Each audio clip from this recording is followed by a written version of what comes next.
The dog game is dying. Let's talk about the game first, not the dogs. It's the challenge of the wins, the competitive addiction, the thrill of the win, and the rewards of achievements. Losing only gives you the drive to come back. I learned to watch the winners, my motivation was there, my dedication was evident, now I'm a winner. The problem is the cheating to win, manipulating the truth, and then it's the all-out liars. How is this sharing our achievements with liars, cheaters, and bullshitters? We have lost the historical value of the dog game. We can't decipher the real from the fake, the lost is the cost. So I salute these dogs of Going Hard Kennels for all that you've given me in the game. Let's talk about pit bulls. The history, the breeding, the maintaining and feeding, and the controversies surrounding the great hunts. Come interact with the legends, and ask questions, and listen to their stories as we talk about kennels and dogs of the past and present. Hosted by one of the game's most respected kennels, with over 40 years in the hunt, Going Hard Kennels Twin 1 and Twin 2, dogs like Champion the Debrat, the very first champion off-brand champion May Day, the Dog of the Year, and Register of Merit. Champion Pretty Mama, two-time Best in Show and two-time Gamest in Show. Going Hard's Bay Bay, Register of Merit, Damn to Champion What a Day, Champion Gus, Champion Elrod, Champion Yellowbird.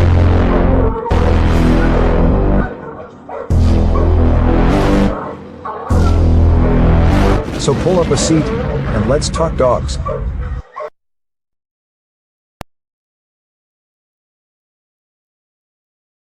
The dog game is dying. Let's talk about the game first, not the dogs. It's the challenge of the wins, the competitive addiction, the thrill of the win, and the rewards of achievements. Losing only gives you the drive to come back. I learned to watch the winners, my motivation was there, my dedication was evident, now I'm a winner. The problem is the cheating to win, manipulating the truth, and then it's the all-out liars. How is this sharing our achievements with liars, cheaters, and bullshitters? We have lost the historical value of the dog game. We can't decipher the real from the fake, the lost is the cost. So I salute these dogs of Going Hard Kennels for all that you've given me in the game. Let's talk about pit bulls.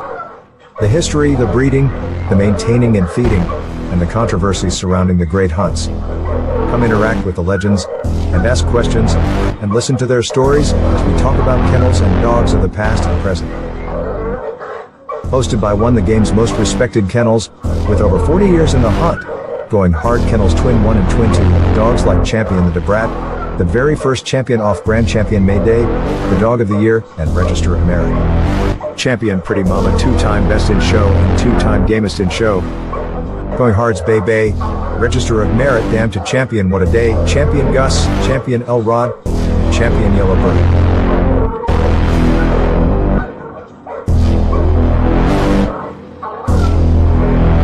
So pull up a seat, and let's talk dogs.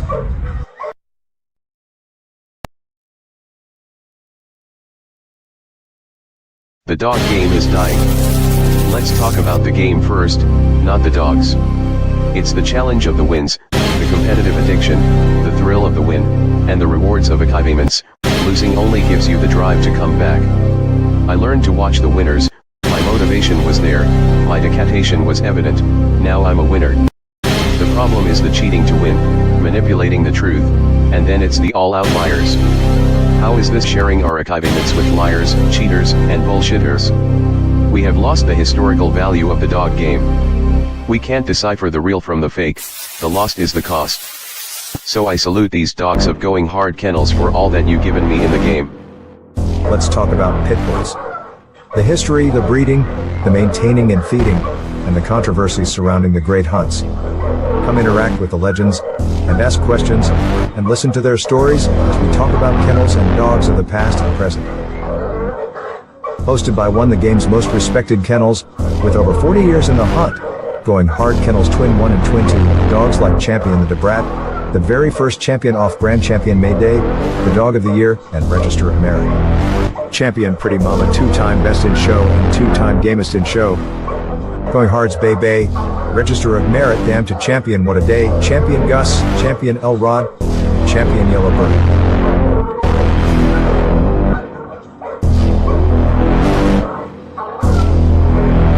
So pull up a seat, and let's talk dogs.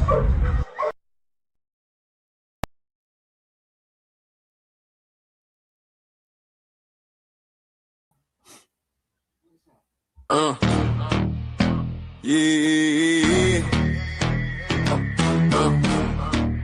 Better know my head, but I don't talk about it, be about it.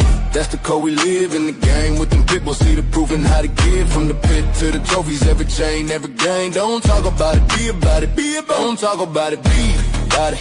That's the code we live in the game with them people. See the proof and how to give from the pit to the trophies. Every chain, every game. Don't talk about it, be about it, be about it. Most wanted kennels in the spotlight, danger alert, come with the name. Super kennels competition, all built for the fame. Work kennels was the work and work, while Cherokee kept the game strong. Evolution built a bloodline, where the heart come from. These dogs ain't hype, they the truth in the pit. Every pedigree stamp, when them paws hit the street. Ain't no fairy tales, this that real y'all grit. Don't talk about it, be about it. That's the pit bull script. Shout the brothers with the backbone thick. Veer brothers, color brothers, Bishop brothers legit. They don't talk about it, they be about it every day. Put the work in and y'all let the results say. Them boys on the rise, yeah, the circle stay tight. Plow boys, wall boys, Havana boys in the fight. Different flags, same ground, same fire, same spit. Don't talk about it, be about it. That's the litmus test. Legs in the doom, behind set tone.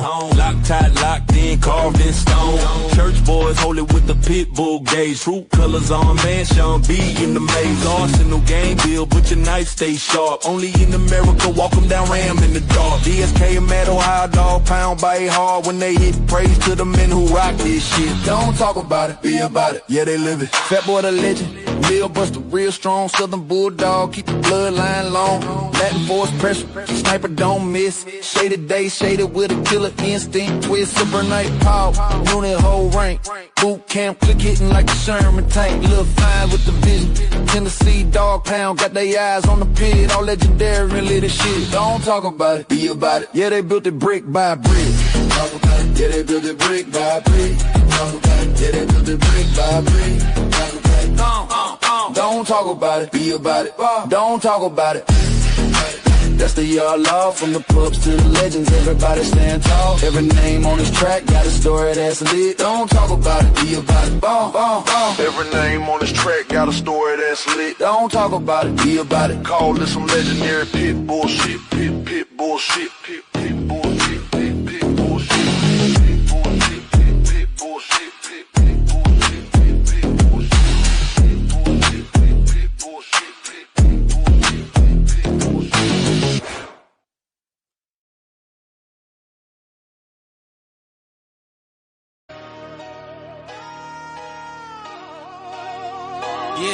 Yeah. Ciao.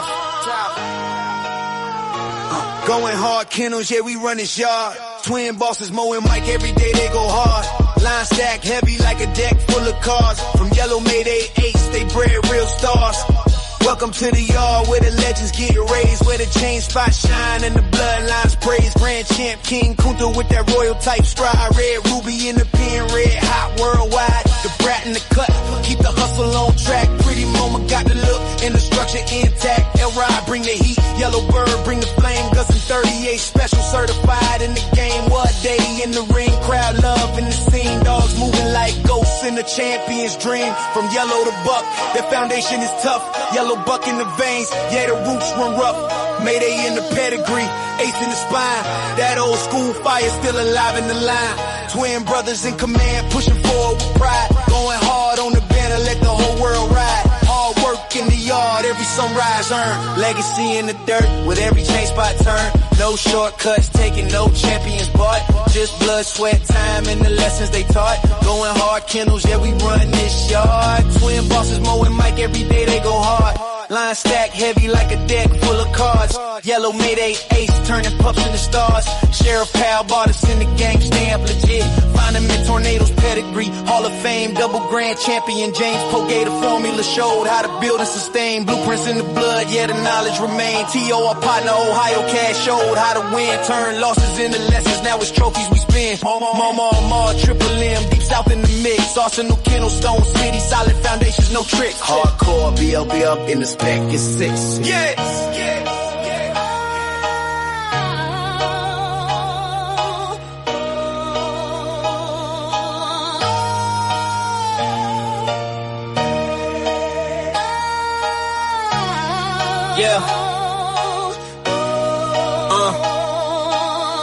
Tom, Dick, Tom, Tony Wade, Southern Kennels, real ones through time. Time from Pro Set, Windy City, combined in place, low type, apex, pressure built for the chase. Gotta eat boys, black ice, hunger sharp as a blade. Third verse for the legacy, every debt fully paid.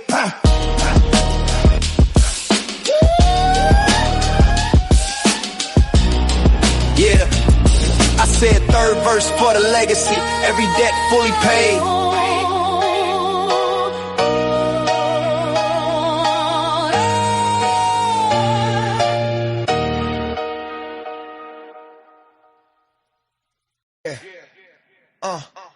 It's Mo and Mike in the house. Going hard with the legends, paying homage, you know. Yo. Twins Mo and Mike, we running this game. Legends in the making, never gonna be the same. Kennels popping hard, these game dogs raised right. The brat, pretty mama, they shining so bright. LaMayday, what a day, they breathe the heat. Red Ruby L Rod, they can't accept defeat. With 38 special and yellow bird, we top tier champions, grand champions, ain't no fear. Run the register of merit, we got the elite. Mayday bug Jeep, yellow Frisco, feel the beat. Females like honey bunch and awesome, baby, we tight. Bloodlines strong, spreading knowledge, taking flight. Scratch to win, don't talk about it. We the real deal, you know it's true, no doubt about it. KPTO, the modern Earl Tudor. Got in the pack, making moves like a tutor. APT, family thick, like legends in the game. Legend of them, Triple M. Shout out the name, Deep South, Roadblock. We upholding tradition. Mama, Southern Kennels, we got that ambition. Hardcore hitters, Stone City brings the fire. The Abrahams, the fam lifting us higher. Run the register of merit, we got the elite. Mayday bug Jeep, yellow Frisco, feel the beat. Females like honey bunch and awesome, baby, we tight. Bloodlines strong, spreading knowledge, taking flight. Scratch to win, don't talk, be about it. We the real deal, you know it's true, no doubt about it. Listen up, respect the hustle, respect the grind. Ben, Nate Dogg, putting in work intertwined. Keeping that legendary status alive, you feel? Don't hate on the ride, catch the bus, we keep it real. What's history without a future? We pay the way, Captain. We make it happen, that's the play. So here's to the champions, run the race, stand tall. Twins Mo and Mike, we gon' answer the call. Legends in the game, yeah, we holding it down. In the world of game dogs, we wearing the crown. Run the register of merit, we got the elite. Mayday buck Jeep, yellow Frisco, feel the beat. Females like honey bunch and awesome, maybe we tight. Bloodline strong, spreading knowledge, taking flight. Scratch to win, don't talk, be about it. We the real deal, you know it's true, no doubt about it.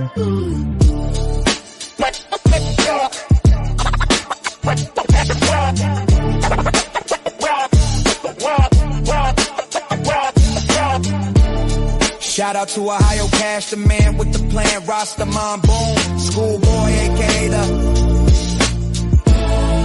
There's levels to this game. Develop your game. Develop your game. Develop your game. Develop your game. Rob.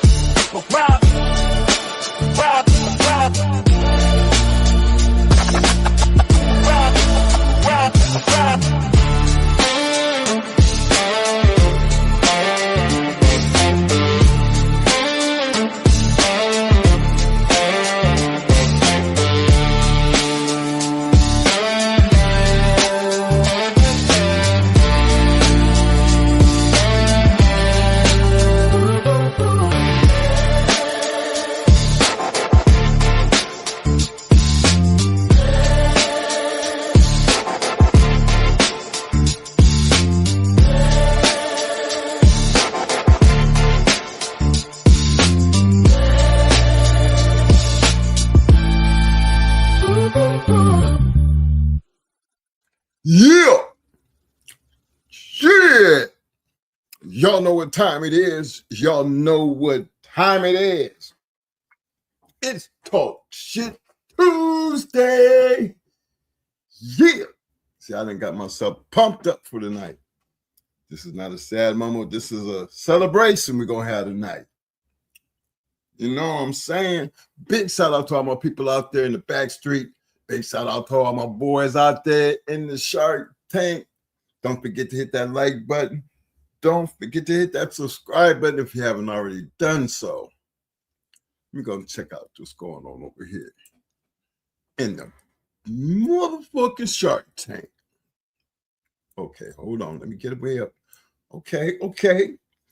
Big shout out to longtime supporter, the one and only, my man, Mr. David Morris in the house. What up, fam? Big shout out to my man, Mr. Paul Johnson. What up, fam? And y'all better get on track right quick, because you know when Mr. Morris say bite down on that like button on your way in. Security at the door already. Coming back, slapping you. The one and only, my man, Double M Despo in the house, coming in, telling you, bite down and shake that like button. Come on now. Likes help. Don't cost you nothing. Just a finger. You know what I'm saying?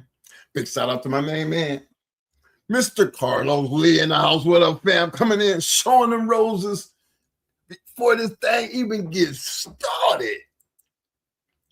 My man, look, got to show my man some love. Coming in with a Twinkie. He been trying to get that damn Twinkie on for damn near 3 weeks when we were demonetized. Twin, man, CashApp. He trying to do everything. He just come right in and kick the door down. He got in. He must have hit that button, seeing he could get it off, and he got it off. Mr. Guy Ghostin. What up, fam? Appreciate the mad love, fam. Appreciate that. Damn. I see ya. What up, fam? My man, Mr. John Dembry. What up, bam? Who else I got? Hold on. Let me get this thing here together here. Yo, my man from another mother. The one and only 80 Days, a.k.a. Sniper, a.k.a. Pit Dog in the house. What up, fam? Semper Fi fam. Hey, let me see. I'm going to just do this again because I don't want to miss my man. I like saying his name. Big shout out to my main man, Mr. John Dembry.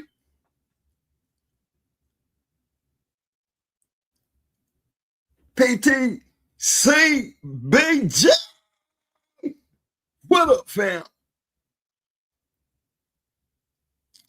Who else I got here? Big shout out to my man, Mr. Harry 360 in the house. What up?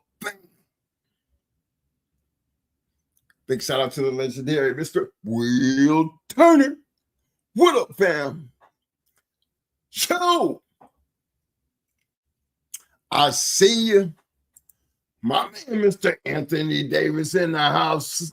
What up, fam? He said, drop by to say, hi, keep the game by being game, breeding game, and no hanging with the lane.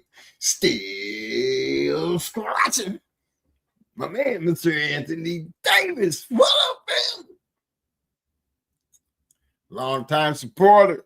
The incomparable, the one and only Mr. Dickie Foster, everybody. What up, fam?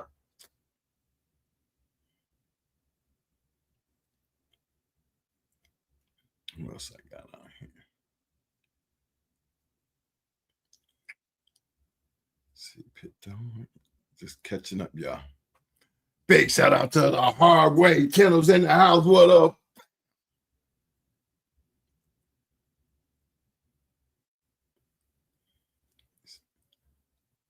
Yo, my bro, the Mad Doctor. What up, fam? I see ya.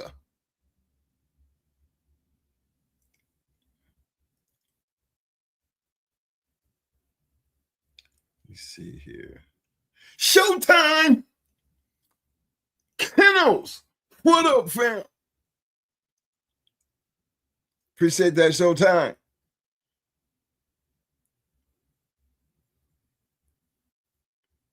Let's see, I'm just trying to catch up with. Big shout out to my man Mother in the house. What up, fam?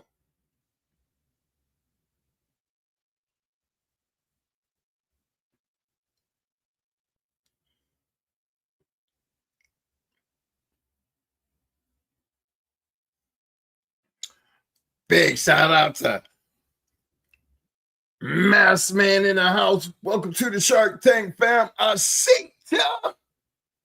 Big shout out to my man, my brother, the one and only DB3, aka my man, my brother, Ben. What up, fam? Long time supporter, veteran in the house. My man, Mr. Vernon Star in the house. What up, bam? Yo, ain't seen you in a while, but he's still my man. Yo, Frederick has been in the house. What up, fam?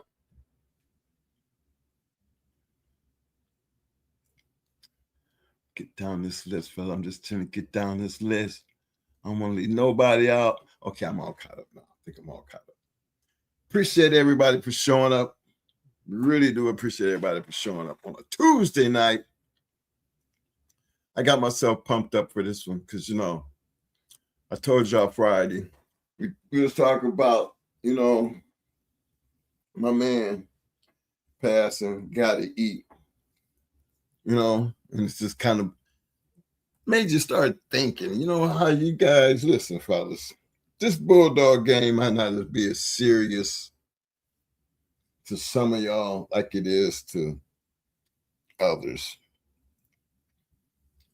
You know, I can only tell y'all, and I know my brother, we can only tell y'all and share with you guys our experiences, you know, but when you got damn near, for us at least 40 plus years dealing with dogs. So you imagine that, 40-something years. And the relationships, I'm not talking about just reading books and shit like that, because you notice the songs that we put together and we put out there, them was just like short, like stories that how we feel about the people that we talk about, because we know these people, you know, not just know them by name, but know them by relationship. You know, it's a different if I'm just going to your yard and I'm buying a dog and all of a sudden we cool. You know, you bought a dog from me or I bought a dog from you or some shit like that. And then, you know, that's the end of the relationship. But let me tell you something, man. After being in this game and running around these dogs all these years, from a motherfucking young 21-year-old dude in the military to being 65, and I'm gonna keep saying this at 65 years old. I mean, I done lived a lot of life, and when I can sit down here and talk about these older guys, there's probably some of them that was younger than me in age, but they was bulldogging, man. Maybe that's where we got that intensity from. You ever thought of it like that? Maybe that's what separates them levels we talk about. Because see, I get geeked up when I start talking about the shit that I done seen and been through. When I listen to them songs, I prepare myself. That's why I plan to get myself geeked up, because I know the meaning behind them songs. There's a whole lot of subliminal messaging going on, and, you know, don't talk about it. Be about it. Just look at the video and just look at the subliminal messages I'm trying to put out there. This is a time for us when we can talk about it. I mean, I'm going to talk about our shit. I mean, so when I'm talking about them 40 years of time, you know, I'm looking at, I don't have to explain who I am as a person or my personality or, I mean, all that kind of shit. I think if you're sitting here watching this show over the last 4-something plus years coming up, that you kind of know our personality, you know, and, you know, how we are. But take that and then put it back and just look how we were able to move around over them 40 years and be able to sit here and be at this age here and be stuck on making sure that we do our part in giving back. This ain't no sucker ass shit. This is some real ass shit because we actually do take time to do everything that we do to produce this motherfucking show, to get out here and have these kind of conversations, because it's not about us. It's about the game and the people who made it possible for us to be able to do what we're doing. And they were so good at it that we chose to just do this our way, as making sure that, hey, if they don't talk about you, one damn thing for sure, we will, and let it exist as long as these fucking videos exist. Because one damn thing for sure, R.I.P. to my man Noonie, but he was already in my song. R.I.P. to my boy Gotta Eat, that he was already included in my song. And will continuously be remembered just based on that. Because I sit back and think about the times and the fun I had. See, I didn't just know Noonie. I said, I've kicked it with Noonie. Noonie and Big Rock used to be real cool. And see, we was cool with all of them. And you understand their personalities, but then you also appreciate the love of this game. I said the same thing about Nate Abraham.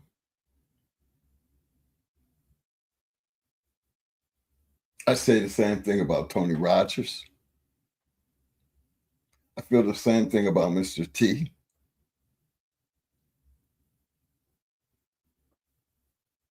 Feel the same way about McNasty, Super Nat. See, this goes further than me just saying their names. For me, it's like we can sit down and really talk about the things that we learned from these guys, the conversations, the things that we took from them, that you can see it all over Going Hard Kennels.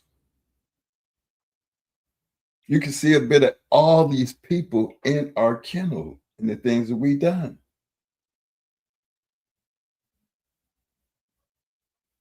But them diehards, man, maybe that's where we got that drive from. That just get in and stay down and be the best that you can be. Don't just show up. Don't just show up. When you show up, show out. You know, that's a big shout out to my man Tony Rogers, because he come through the door letting you know. He letting you know when he come through the door. This is not going to be a long night, fellas. I got things to do.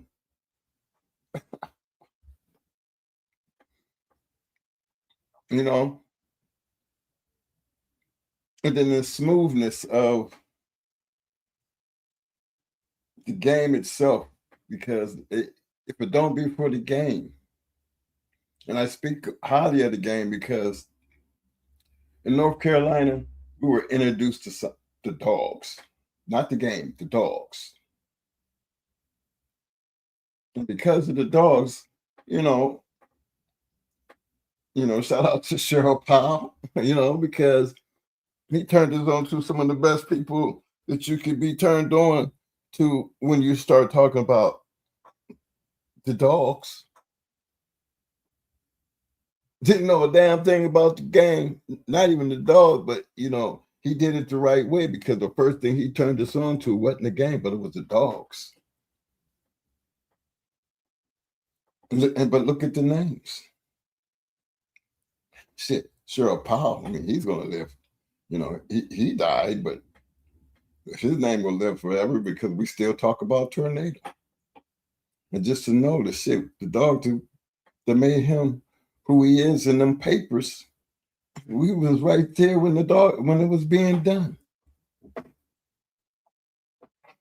To tell you everything that was on his mind. Had no idea it was going to turn out the way it was, but then I can tell you some funny ass stories with us, the dog, Cheryl Powell, Atlas Brewer, James Edwards, Mr. Triplet. I mean, they had a big part in understanding and listening as for us being novices, greenhorns, don't know shit, but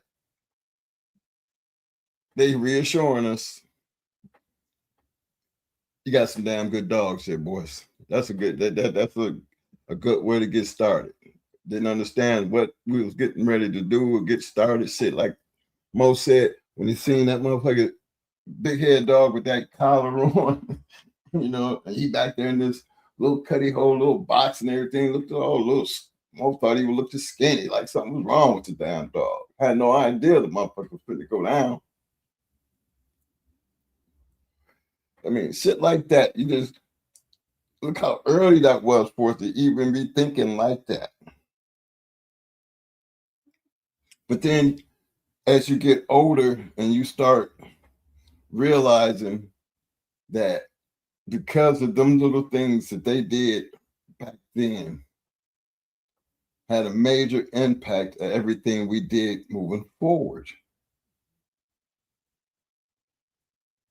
So it's like, how can I tell you a story without telling you the road we took and then people that was along that road as we was taking it? I would be doing them an injustice to just think we just jumped in here, grabbed these dogs, and we became all world and shit. No, that's not how it happened. That is really one of the reasons why we did this show, simply because Mo, he needed a platform. Because Mo is really dedicated and serious, just like Tony, just like Kenny Allen, just like Cheryl Powell, just like Supernat, just like Mr. Tudor. I mean, the names can go on because these men died still loving their damn dogs, bro. How can you not show homage to something like that? But it's easy to sit out and talk about all the breedings, this and all that other shit. But see, I think, and I'm pretty sure my brother feels the same way.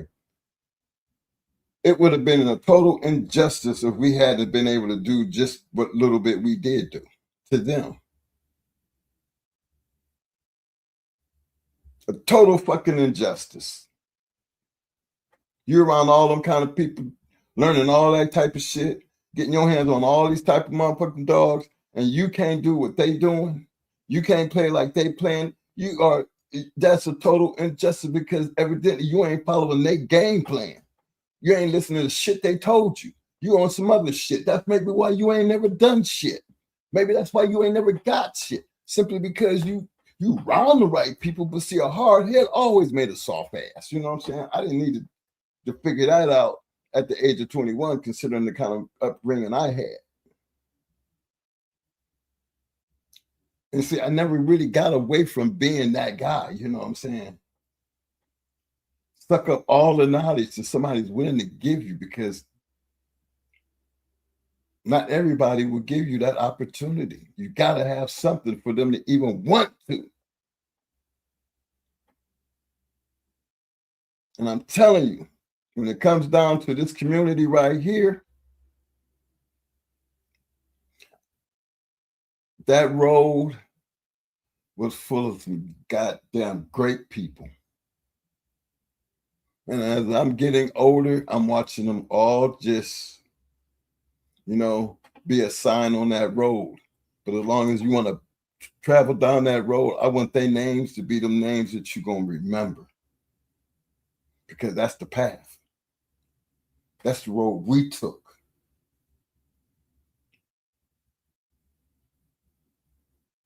That was our roadmap. And yes, it would have been an injustice. Because when you're close to people, I mean, and I say close, like, to me, Supernat was a good guy because they took care of us. Fed us, talked, enjoyed that conversation. Great time. You know, something that you just can't never forget.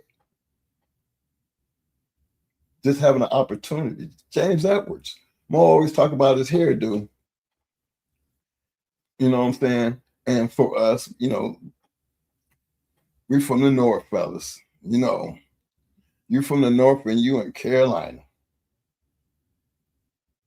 What was the breaking point? What was it that got us to get in there with old Atlas and James and old man Triplett and Robinsons?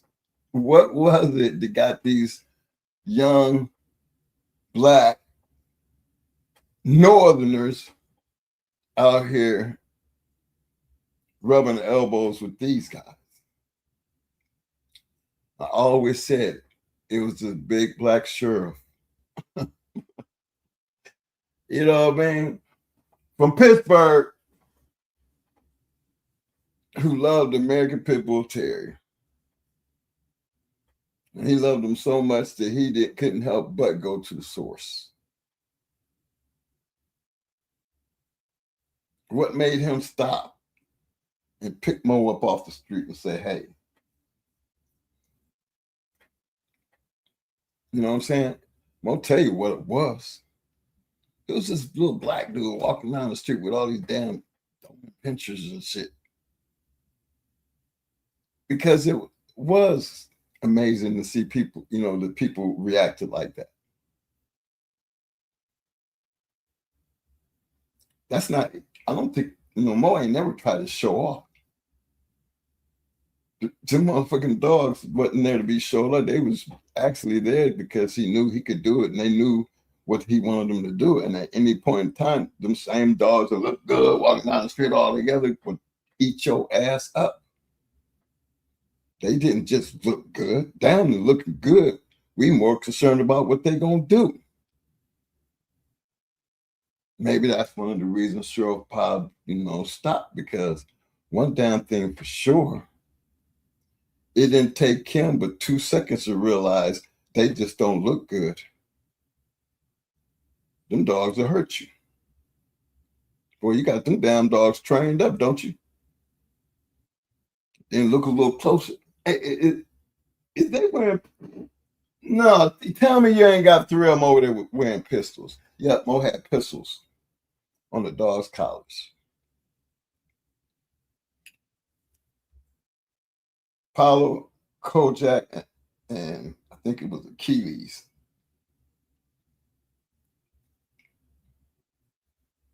And I guess that was tripped out to him too, because down there was open carry down there. So it was like the wild, wild west. Now we walk around with doing pencil with pistols on it down there.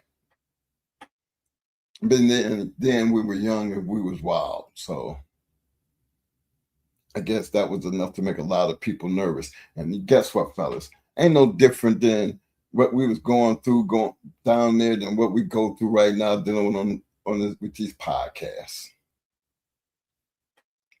You know, you always gonna have haters, but if they ain't hating, that mean you ain't doing something right.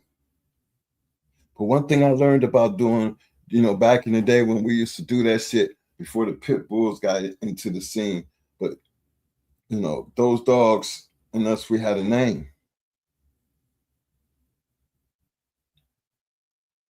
Yeah, the twins over there with the ones with them throwing pictures and shit.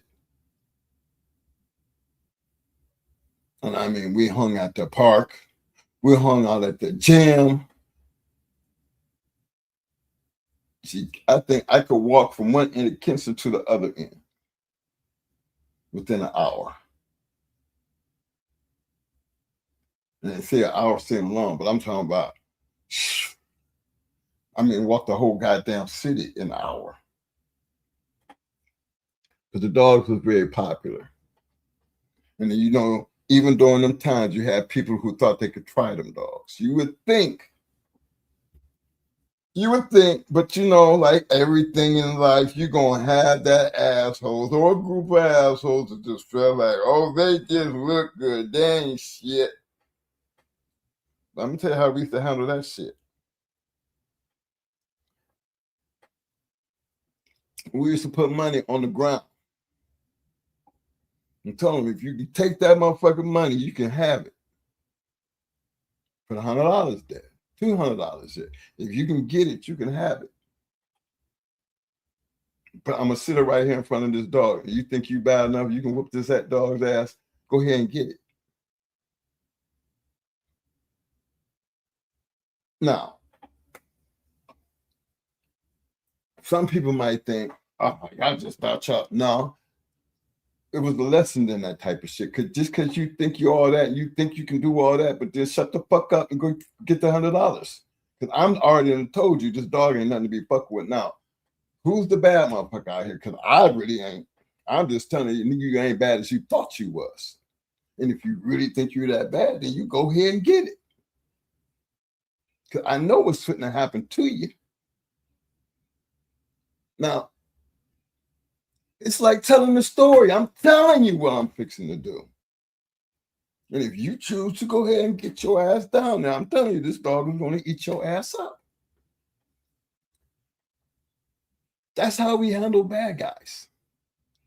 That's why, the key word for us is bad guy. We say bad guy around the guard dog, their ears automatically go up and they start looking at you like sideways. Like, is it him? Or is it him? Or is it that one over there in the back? The thing is, their ass is on alert. And I be looking at this podcast like the same fucking shit. This ain't about being bad. This show here is really set forth to explain the reality of the American Pit Bull Terrier from our standpoint, understanding that at our age, I ain't never changed. I just got older. Think about all the game that we was taught over them 40 years and the shit that we seen and still never had to change. Could be who the fuck we were. Yeah, them same guys that would sit there and put the money on the table. Same guys that still sitting there telling you, don't talk that shit, be about that shit. Same guys that sitting here telling you, man, look, whatever you do, however it go down, you better you better motherfucker always scratch the win. I ain't sitting back talking about walk over there to win. Let me tell you something. The sole meaning behind scratch the win is more than just saying it. It's got to be in your soul. You know what I mean? It's got to be a part of just really who the fuck you really are. That's what you got to love about a motherfucking bulldog, man? Come on now. 40 years of dealing with these dogs, me telling y'all don't know what that fucking shit feel like.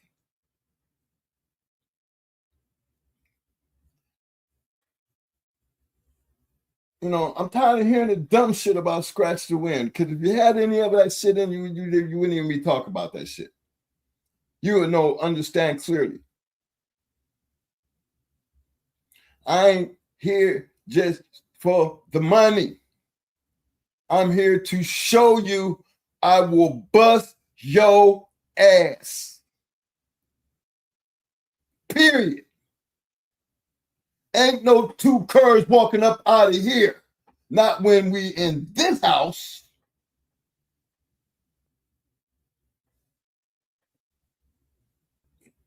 I mean, come on, man. For those who know, that's really what it was really about. Ain't no fortune tellers in this shit. But then, when you standing on business, you know how many times I done seen over 40 years on that scratch the wind that the other dog didn't scratch? Huh? Huh? You think I don't know what can happen? You think that stopped us? Hell no, because I ain't them.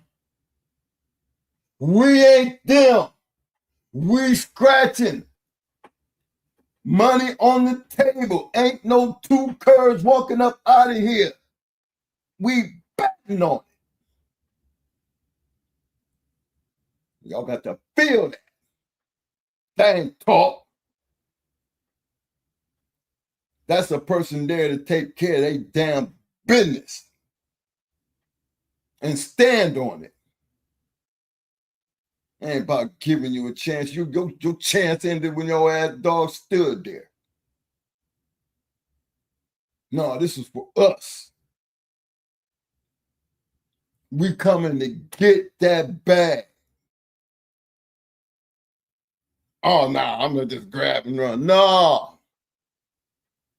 Ain't never been like that for us. Ever. Come at your ass, I'm coming at your ass. Going hard, coming for that ass. Everything about it. Yeah. And again, fellas, never ever had to change who the fuck we were. That's what I call the love of the game. Where'd I get that from? Well, I mean, well, look at the people we was rolling with. Look at the kind of dogs that they was playing with. Look at the kind of people they beat. How you gonna love something you can't play like they playing? How you gonna love basketball and ain't trying to be a pro? How you gonna love anything and not try to be the best at what you doing? Unless you're a fake ass person. Ain't nothing fake about shit over here. God bless me. Because he put us around the right type of people to understand. This ain't no game. This business. We'd have fun later. And boy, we had some fun. But then that's why I understand what it means to love this game. I understand why these guys stayed with these dogs all these fucking years. It was never about the money. Y'all got to understand, man, there is a true love for this game. And we're not the only ones. It was a many.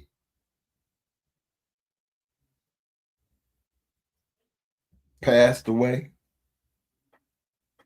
I don't say their names in no books.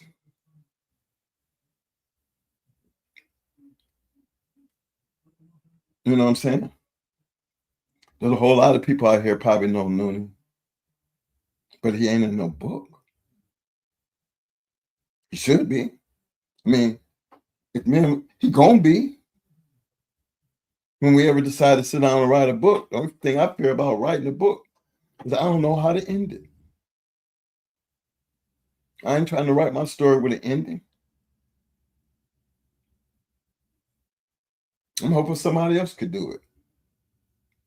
Because it's supposed to be a bomb-ass ending. Yeah, they went out. Yeah. God damn it. Couldn't put all the motherfuckers in the church. Yeah. Because I know, man, my brother, we popular. Not just to this game, to a lot of things. A lot of people. But so were these other guys. They always had this special thing that what made them special as people. You know what I'm saying? When we start talking about the man make the dog, but the man become the co-star, because the ones who love the game, they don't have no problem. Their biggest thing is creating a star. Even if it ain't but for that one night. They walk and crawl that ass over that wall, holding the star right here between his legs. Right here. Waiting on that moment. Because in the end, truth. The truth of the matter. That's what they all believe. They always said. Before the night is over, your ass gonna understand. Before the night is over, you'll see. And then when the night is over, truth has entered the building. And you're down right. I like the story better when it says shit. That goddamn last, they didn't have to scratch the shit. That last goddamn scratch shit was just like his motherfucking first one. Because I felt that at 317. I know what it feels like to see one, knowing, not hoping, knowing that he was leaving, he was going to go. There was no doubt he was going. That's a going hard dog. You might talk all that shit you want, but you wasn't a motherfucker standing over there with that shit standing between your legs, standing there waiting for me to come over there and not just take the money, but punish you just for being over there. Because that's exactly the way I felt about it. You want to snake me? You want to do this shit like that? Oh, I love that shit. You had that coming. But then that's the love of the game. That's what I call going hard. That's what I call scratching the wind. That's what I call get that bag. Yeah, so hey, give me a dog, man, that would sit there and act like, you know, he ain't shit. Oh, you're just gonna go, you're gonna just talk your shit about him because what? No, you talk that shit, you better go get some shit. I wouldn't give a damn if you borrow it.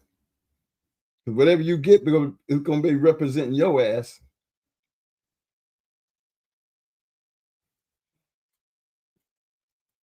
And some people be thinking, oh, 20 of them think they tough. Bro, I ain't never, let me explain something to y'all. Y'all, for those who have seen this, we are real small guys, considering, even at our age. Small guys. So where the fuck you think I'm tough at? I know I'm small. I don't need nobody to tell me how small I am. I don't walk around with no big ass motherfucking big guns and shit and act like I'm talking about I'm supposed to be some bad. No, I am the most happiest, easygoing, realest person that some of you people will ever meet in your life. Because one damn thing for sure, you ain't got shit I want. If you're steal from a motherfucker, if you're lie to a motherfucker, them are the two worst things you could ever be in life. That, automatically you are a piece of shit. From that point on, my mama stood on that shit. Made a motherfucker feel guilty getting caught in a lie. If you lie, you'll steal. If you steal, you'll lie. I can't trust you. That's the worst thing your mama could say to you. Pops, oh boy, you ever still lie to me, boy, I'll kill you. Pop, get straight to the chase, right there. Boom, up, boy, you ever. But how many of y'all really stand on that type of shit? See, I'm like that. See, if I was raised like that as a father, I didn't want to change nothing my parents did because I never seen anything my parents did that was wrong. It might have been a little harsh, but then you don't understand why they do the things they do until you can sit back and appreciate it in the end, because things could have been, a little bit different if they hadn't have been doing what they were doing. And as a grown, older man, I look back on that and I understand that completely. That's why I appreciated and respected those ass whoopings. I accepted and respected the things that my father used to do as far as learning the trade, as far as doing what we were supposed to do. I respect the dog man who took the time to stop and say, look, twin, this is what you need to do. Twin, you need to go over there and you go get that shit. All the things that I can sit here and just tell you about, all the things that made going hard. That's our story. But how can we have a story without talking about them? That's what I need y'all to feel me at. That's what I'm looking at tonight. This is not a motherfucking sorry ass motherfucking memorial. This is a motherfucking celebration for the dog men of the past, the ones who have died recently and before. And trying to get you guys to just look. Damn that pedigree. Damn all that shit that's going on in the past simply because you got a future and your future was no different than what our motherfucking future looked like when we got started. So I don't be looking at that shit like it's supposed to be all that. I let history sit here and dictate what we done, which means you're going to be no different.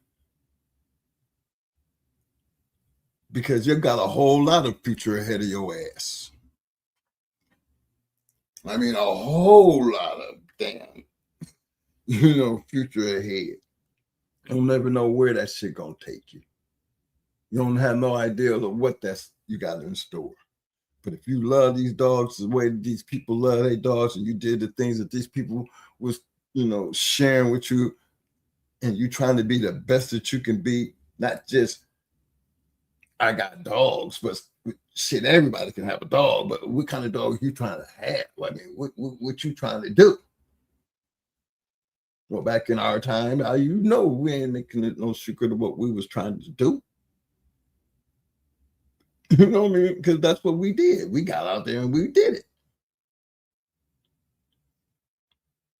And think about the ones who did it to the very end.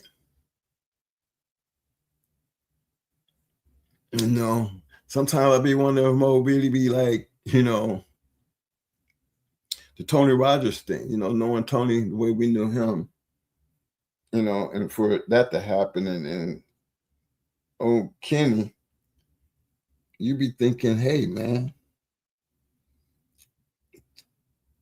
yeah, it was sad, but it really wasn't. Because if you know him, you'd be like, man, I bet you if they really, you know, think about it, if they was gonna go, at least they was, you know, they went doing something that they wanted to do. Yeah, and I've seen it in a lifetime. Yeah, that's that right there, boy. That's big. That's big for me. I don't know how some of y'all look at that shit because, again, pay attention to the people we talking about. You don't know Tony Rogers personally, but so the ones that did know him and had the opportunity to know him, just not just as Tony Rogers, but Tony Rogers, the person. Oh, you would have loved him because you would have understood why he was a great dog man. A little shifty here and there, you know what I'm saying? But he was a good guy and he loved his dogs. I mean, Tony made money. That's how he made his living, dogs. You know? I don't know where Mo went. He just disappeared on me. But see, and I know there's a lot of you guys out here who got, you know, stories to talk about your, you know, your mentors and shit like that. You know, because that's the circle. You know, this community might be it's a small community. I don't know. Your mic is loud. What you doing over there? You got a party or something, bro? No, but they might be a little different when you start, you know. I mean, I always felt like whatever relationship you had with them, you know, did whatever they did for you, did you ever find it like a, how do I put this? I guess I'm gonna put it like this. You know, it's like somebody gave you something and they told you this is what you need to do with it. And all you gotta do is just listen and follow my instructions. And you're gonna be okay. And you roll with that. You put you put all of you into what they just, you know, what they're telling you. And you just gonna follow it just like that. So when you get to that point where that person look at you and say, see what I tell you. You know what I'm saying? Them saying, see what I told you, brings this glow to you because it has to. Because what other reason would you be listening to what he told you to do?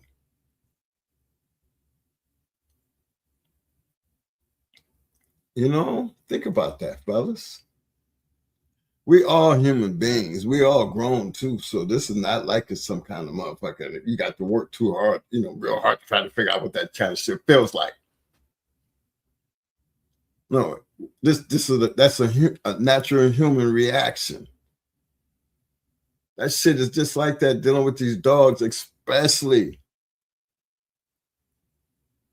when you got these dogs given to you by these great dogmen or the dogman that has put in that time and that working, and they stop and share that time with you.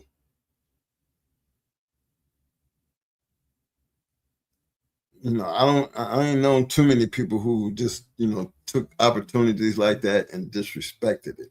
Most of the stories you hear, you know, you hear people talk about, those type of people, what they did and how they did it. And then you looking at why they're telling their story, because they have been able to accomplish, you know, sometimes a lot of them have accomplished more than their mentors. I can truly say that about Gainesville and us. Yeah, we did a lot, but shit, I can't take nothing away from them boys. Them boys did more than what we could have ever thought about doing, because we didn't have the time. But damn it, let me explain something to you. When they learned, and they learned well, and then they listened, oh my God. They are one of the major reasons why Going Hard Dogs still exists to this day. So don't tell me. I'm proud of them every moment. And every time we peep our head up, they right there.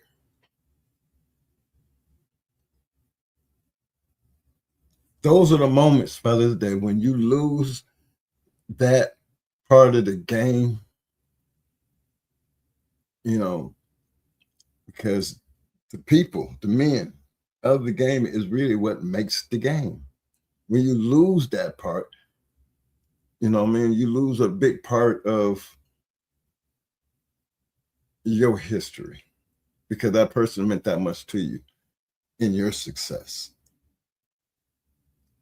See, I heard somebody make a comment about something that kind of related to that. Like, you wait till they gone to give them their roses, but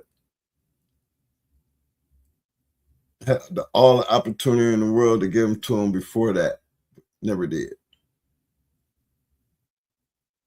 You know, I always thought that kind of shit was fucked up too. You know what I'm saying? And take it from me, I've lost a lot of my friends. I mean, some real close ones. Remember, I just lost a sister, you know, through tragedy. But I've had a lot of losses since in these 4 years, coming up on 4 years that we've been doing this show. A lot.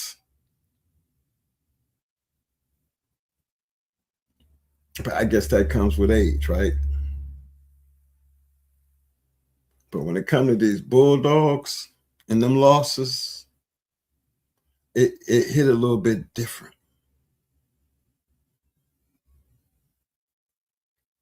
Because of, I mean, and the sound might sound crazy to some of y'all, but there is a certain type of love of the game that shit does kind of like, damn. Like when Floyd died, fellas, no, you can't.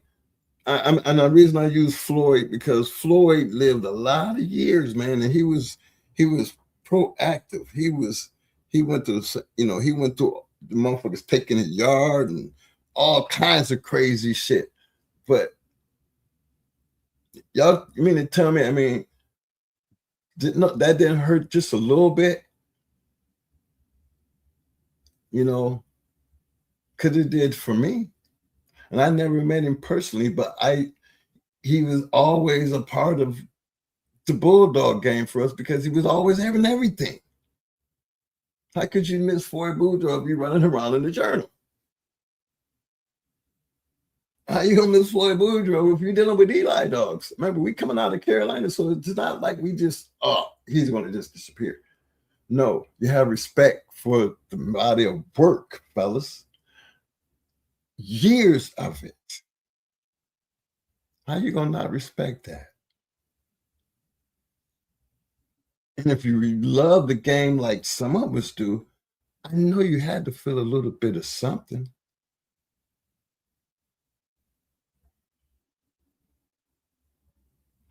And just that little bit of something,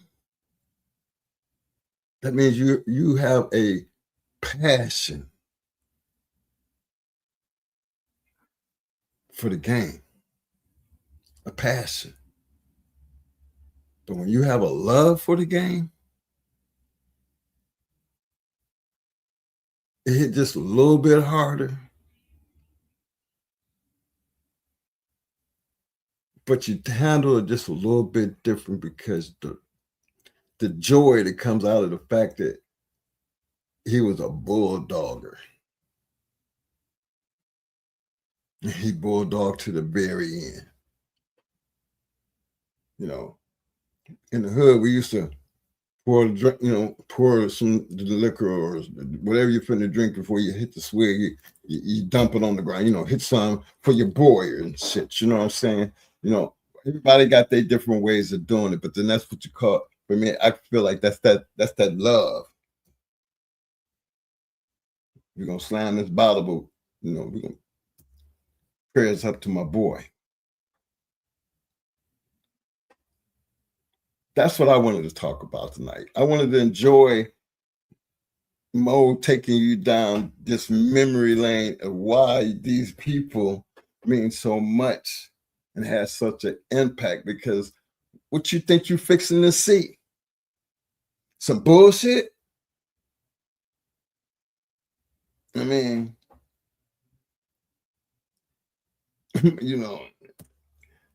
I don't think you're going to be seeing some bullshit. You're going to be seeing some real ass shit, some real dog by some real dog, man. This should be in a book somewhere. It should be in a Hall of Fame of bulldogging, because Joe Abraham to me is still alive, but Nate's not.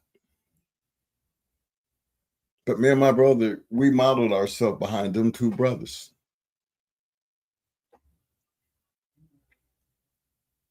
The communication, that the way you do things, the way you handle things, your part, and then come together makes you that much deadlier.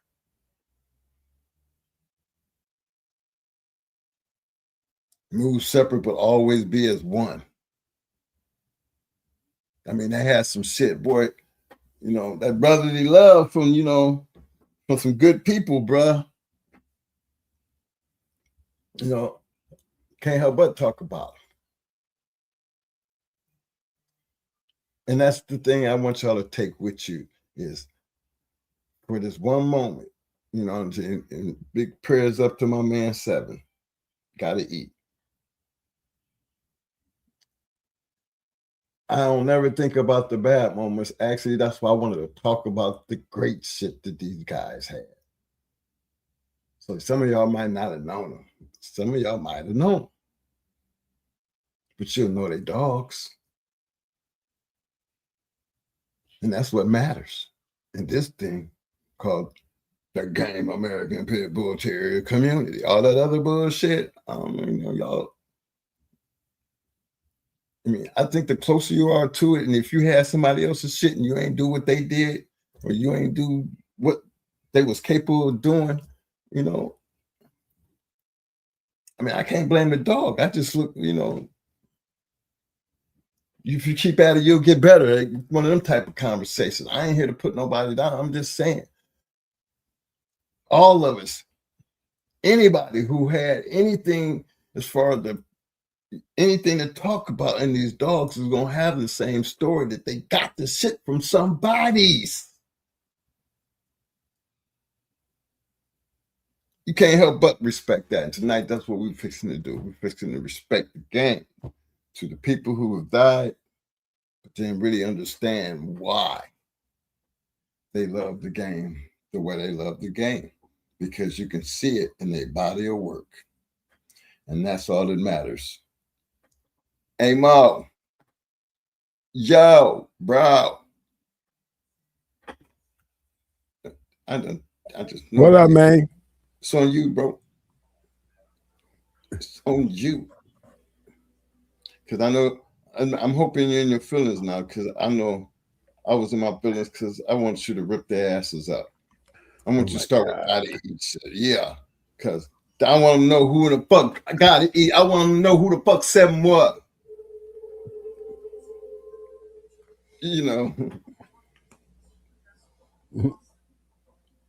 My man, yeah, big shout out. You know what's up? The Hardway Kennels said RIP Uncle Nate Abraham, legendary, great man. Shout out to the Uncle Ace, Mr. 7, and the rest of the dogs for life.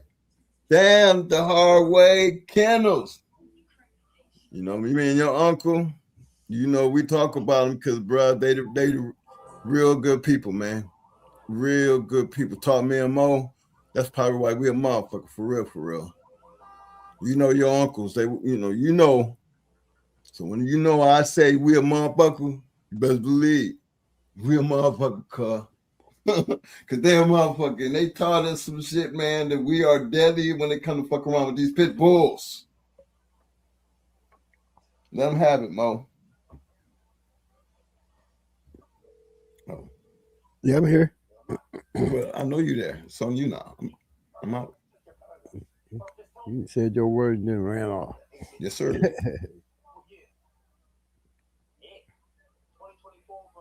Okay, let me see what I got. What you got going on in the background? I hear your TV. Yeah, you know I got kids here. Oh yeah, well, oh boy. Okay. I quiet like best that. I can. What you do then? Here you go. Yeah, I'm setting up my shit, bringing it out here for y'all to look at. Check out some gotta eat shit. What up, everybody? Mike was talking, wasn't he? Putting it in. He made a lot of points, good points.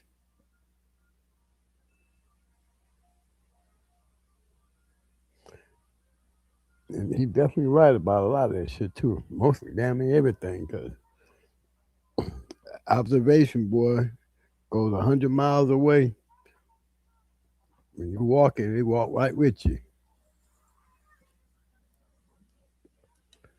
No, and that's what I picked up on. But me and Seven was real good friends.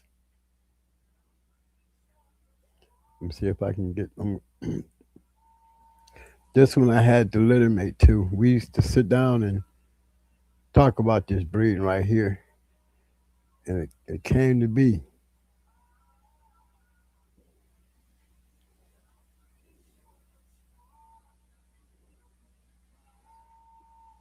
Good dog there.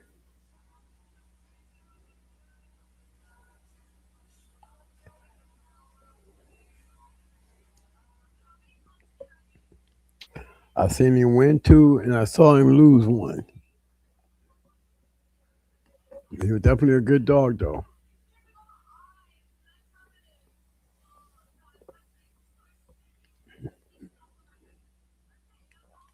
And you see he come down off a little Mayday.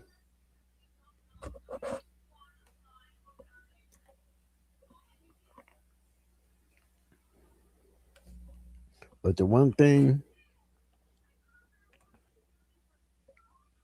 the female,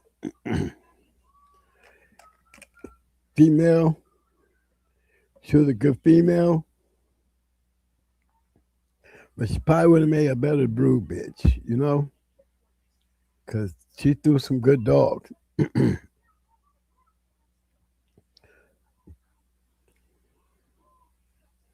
But I seen her, and she was a good dog.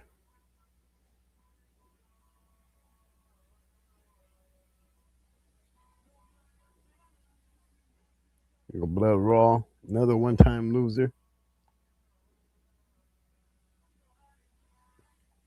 But you up the game. That's the only way you're gonna put them out there and learn. Gotta put them out there.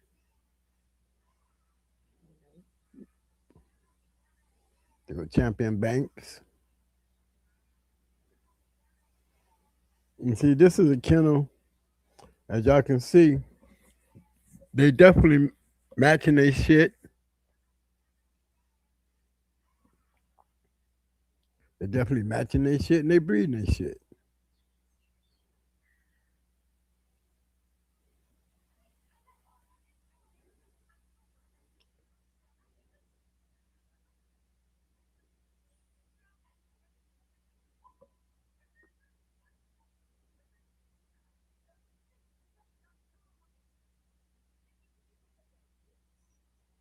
You know, you see how they breeding. That was Geronimo right here. He loved this dog. This is his boy here. That's before he stepped out there into that real world. You know, when you got a dog, you can take off the chain and just go and take it out there and dog doing good. Look how he bred.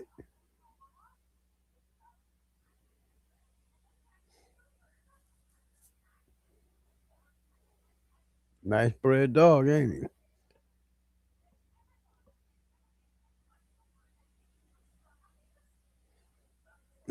Yep, he was a one-time winner when he finally did start taking him out.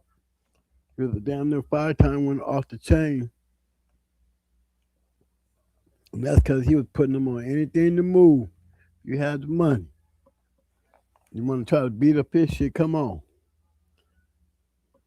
That's how Sam was. Bring it. When he got to that game, though, it upped his game even more. I just think if he was really into breeding and had a breeding program, well, I bet you he could put through some hellified dogs with that damn Geronimo dog. Because that wasn't a bad breeding right there.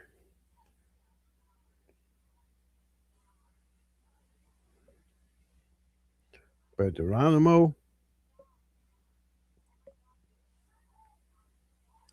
he should have been under a breeding program.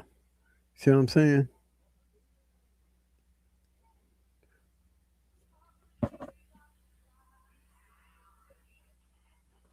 When you're early into this and you're just out there and you're doing what he did with Geronimo, it's just, and that's that learning period when you got that good dog, you miss that opportunity with growth. That's just like us getting judo, not knowing, and appreciating judo's true pedigree and the dog that he was. Same thing. Same thing. The breedings that he could have made with this dog here and what he could produce.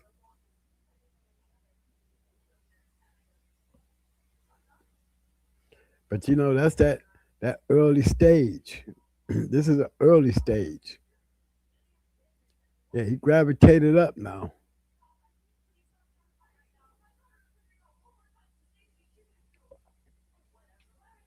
He gravitated up. But he was on some more shit, though. When he got that hitman female. That digger bitch. Yeah, she threw a good litter in. But I had the litter mates. We seen them boys as puppies. To me, they were typical Boyle's dogs. Turned on early. All of them showed a little ability. Some showed more than others. Criminal was definitely one of the better ones in the litter. He had that Boyle's get in there and get you. And I would have to say, you can't say that that ability in mouth. At some point, I know Lil Mayday has something to do with it.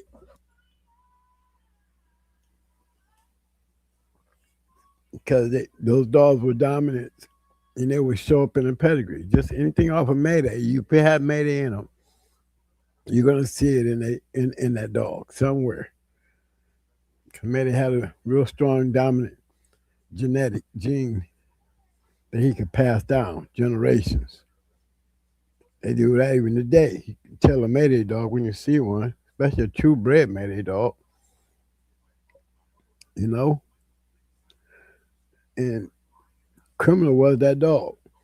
Now, to me, he did no more than, what I've always said about the dogs that I've seen, the Boyle's dogs that I've seen, and good competition, they're unbeatable.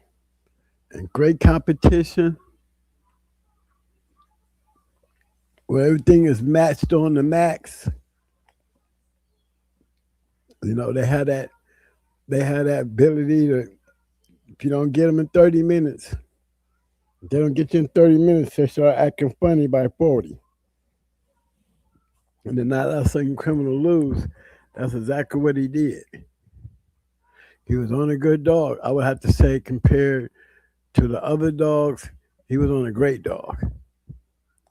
A great dog that took the damage, took the punishment, and never slowed down, never stopped trying to get his advantage until his chance came, and he took the advantage and he put some work on him. He did that comeback on him. Never got a chance to recover because the pressure was on him, and he quit. He came back. He came back and won his championship though. But this is probably one of his first breedings outside of the Banks move. I would say that the criminal move was his second. Because the Geronimo stuff, the Banks dog came first. Geronimo and Banks, they had the name. But then Criminal and them came along. And he came from a good litter. I don't know if they all listed, but he came from a nice litter.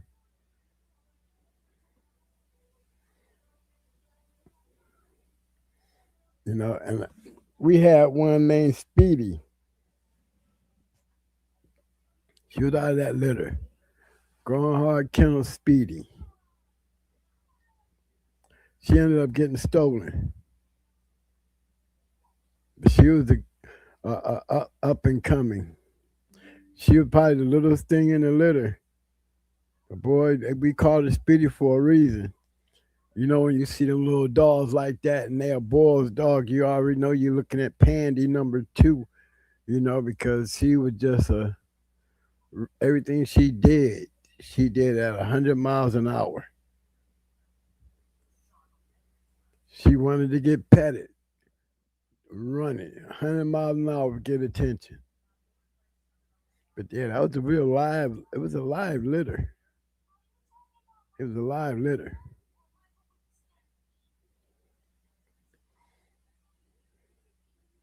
But Raw's another good one. Again, who just lost to a great dog. You know?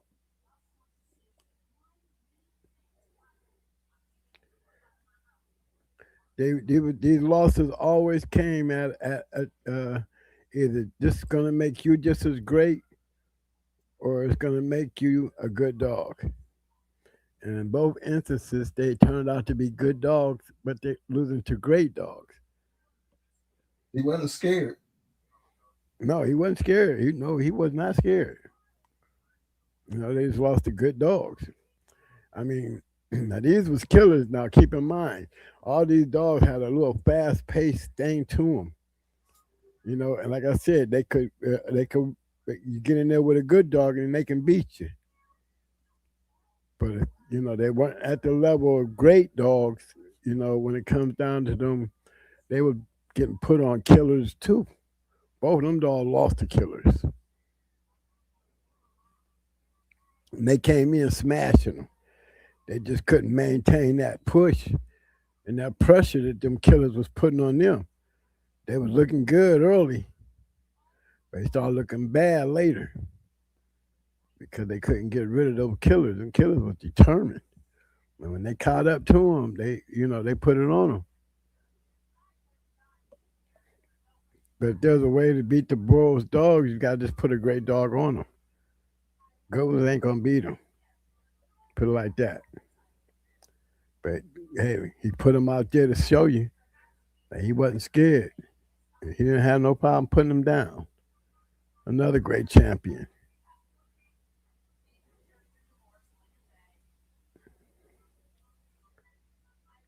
See, they could produce. Look, are they doing? Add more Mayday, little Mayday there. You see little Mayday up there. Top and bottom. Tell me that shit don't bring a factor.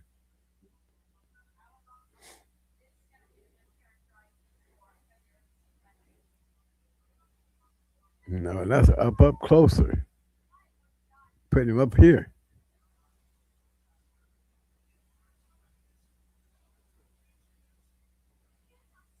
Evil Eye. Evil Eye was one of the better ones too. Evil Eye could whoop a great dog. Let's put it to you like that. Yeah. He was better than Blood Raw and Criminal. And the reason why I say that because he had their roughness, but he had this craziness too. The craziness that you see in them great dogs, where you know when you're looking at this dog go, you're looking at a dog just telling you it's not gonna be easy to whoop him. If you sat there and actually seen him go, you would say this dog is not gonna be easy to beat. You know, he broke that. You know, going into good dogs, winning, and not able to get past the great dogs. Well, Evil Eye got past the great dogs. Because he came in going after great dogs. Fuck it.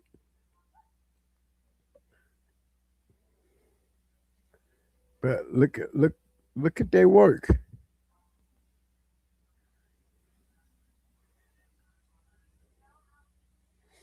You know? That wouldn't be even paying, and you know, when we brought him to the show, you know, didn't too many people know who he was, you know, but a lot of people caught on to who he was after the show, you know. And he was no different than everybody else out there that had some dogs, you know, came in the game with a good one, came right in the game with a good one. Geronimo was the good one. And then just grow from there. You know? And just grow from there.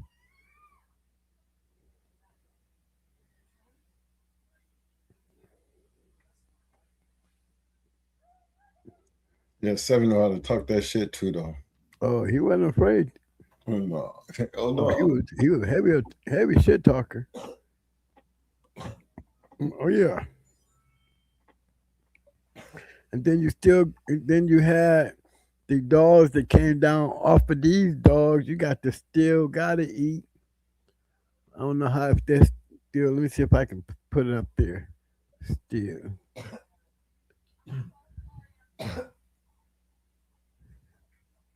I think that's how they do it. Yeah. We got one out right here.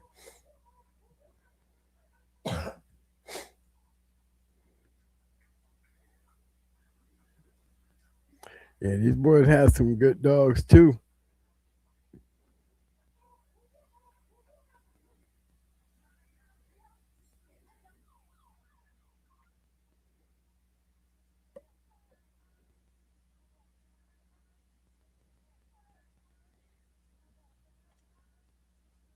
Mm-hmm. Yeah, he lost game 205.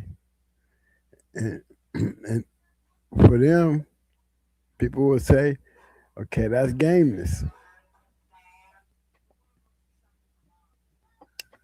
But I never knew they pedigree though. But I know they came down off a criminal now.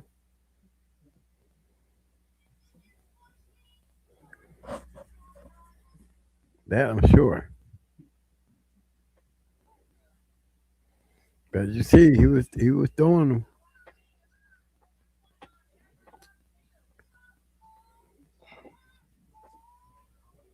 Hey, Mo. Yeah. I got another good one, man. You know, Big Thicket.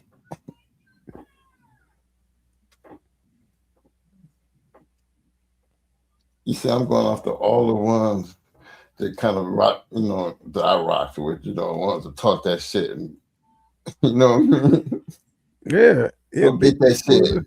You know, they think it wasn't no joke. They think it wasn't no joke. Hell no. That's a nice bulldog you had. Yeah, shit. Ajax, he deserved dog of the year. Yeah, Ajax deserved dog of the year. And prior to him going in that, oh boy, Let me see with if I can- Mallory.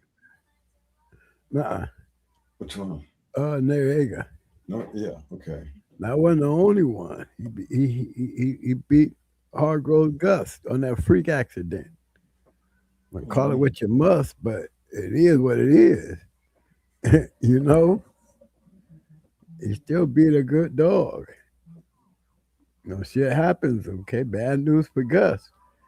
But Gus was a bad dog. Gus had whipped a couple champions before he got to Ajax.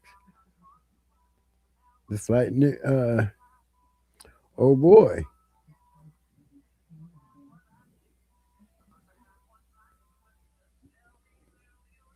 I'm trying to find another one that got his whole pedigree here, you guys. Hold on.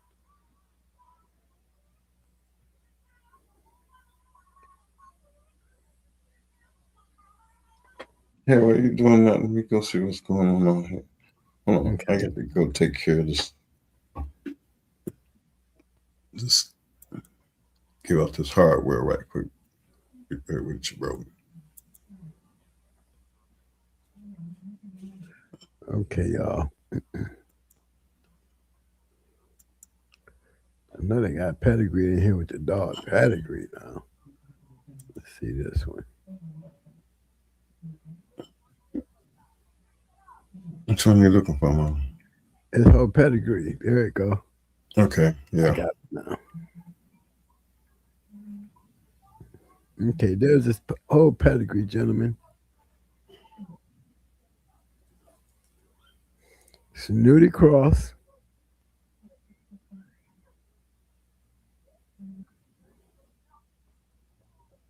With that good old LeBlanc. Cross with that Soros.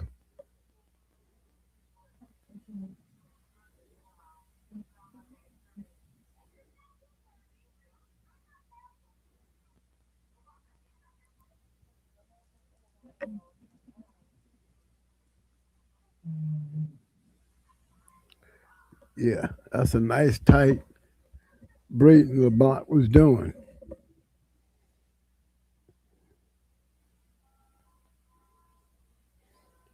You know, my thing is, you know, if y'all observe it and as you look at it, you see how good it looks, right?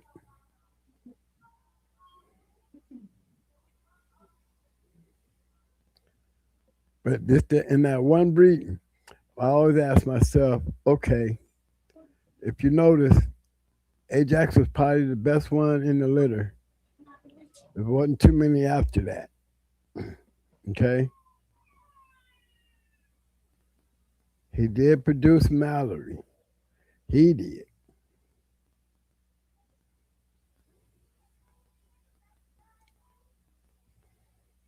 You know, but not much luck.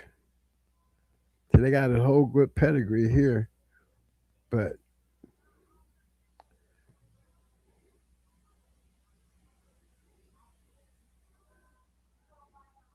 see how they got the unknown. Now that's Mallory.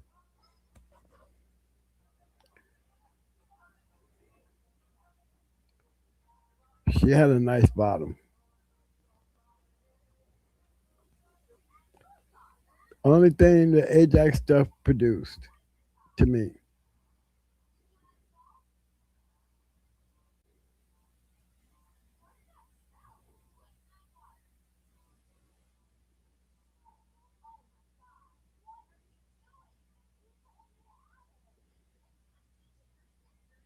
You know?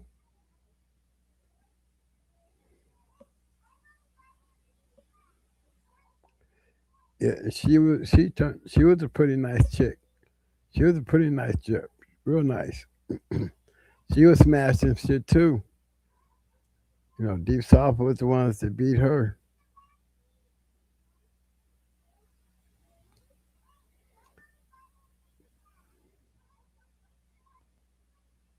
But Big Thicket, he was another good dog man. I mean, when you say good dog man, he had other dogs, but wasn't nothing like, you know, Ajax.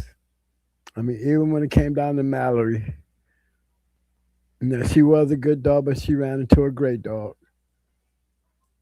She was one of them. Was she good, just as good as her daddy? I think she was just as good as Ajax too. It's just that she ran into a great dog. Trina hadn't even made her championship yet. She was only a one-time winner when she went to Mallory. Mallory was going for her fifth win and got stopped. But she went into a great dog who went on to become a champion. And she lost to a great kennel. Deep South wasn't no joke. Same ones that had grand champion Max, Twisted, Luke Kane. So they wasn't rookies to this. The grand champion Dum Dum.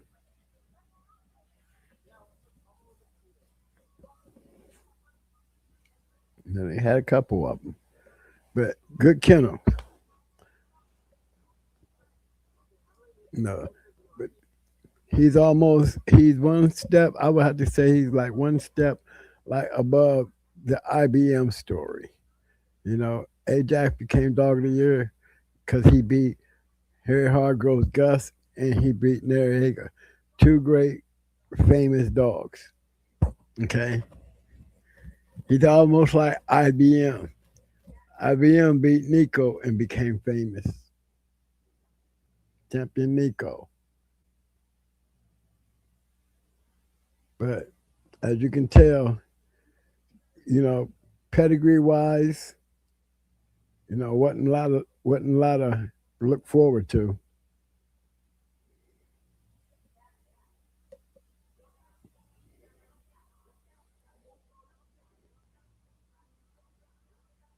You know, we can go down through here and LeBlanc has some good crosses.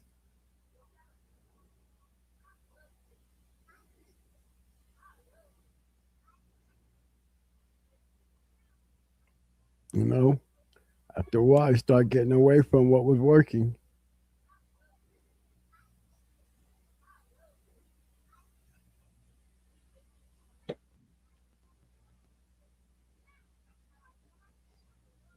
You see what I'm saying? And they're looking like good breedings. You get the bruising bar step in cross with it.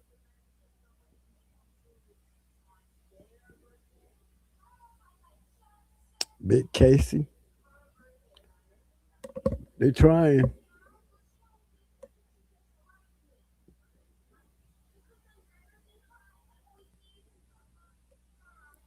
But if you get away from what makes the shit work, you know, you just sometimes you just get them ones that just not built to produce, just got famous being great match dogs. But Big Thicket became famous off of Ajax Dog of the Year, Mallory, you know. And he had a good run going. You know, definitely had a good run going. Came off with Big Thicket, then came back behind him with Mallory and kept going until you know, he ran into that loss that really kind of, to me, when he lost to Trina, that took a lot of air out of him. Yeah, it took a lot of air. Mm-hmm. Okay, let's go for another one. We always talk about Supernat, so I'm going to tell you one we didn't never mention was Ram. We lost Ram in a tragic way. We lost Baltimore Ryan in a tragic way. Both of them died involved with dogs. Flash had Ram had got killed with his dog. And Baltimore Ryan died at a show.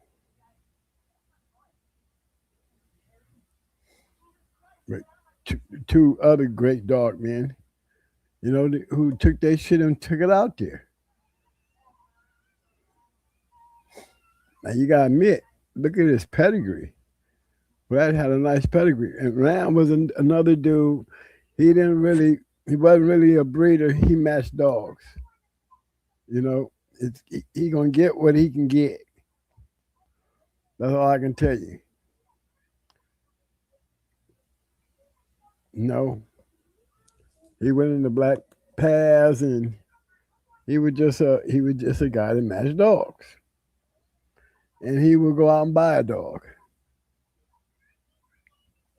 But this one right here was a good one. He beat Dog of the Year hardcore champion Doogie. Doogie was going for his grand championship and ran into a hard match with this dog right here. But believe me, Flash was a hell of a dog. And he was a hell of a dog to beat hardcore champion Doogie, too.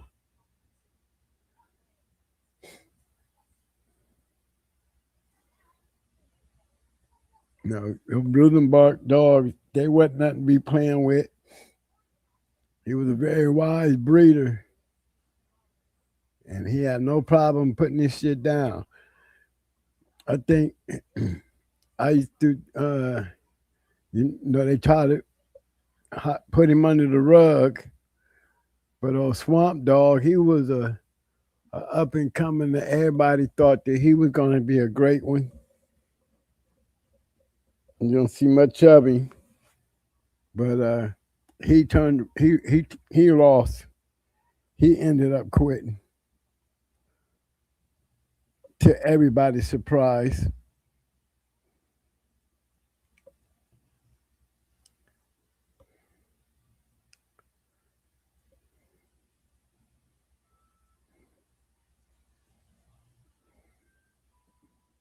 Yep. Yep, a good son of Jeep.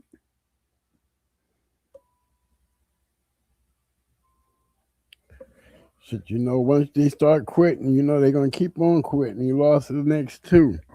We quit the first one, then quit again.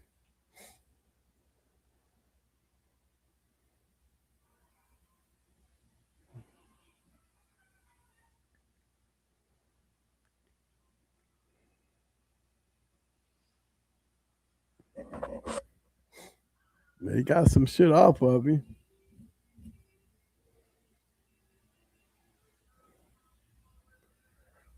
Who wants to bet that he's probably going to be litter mates?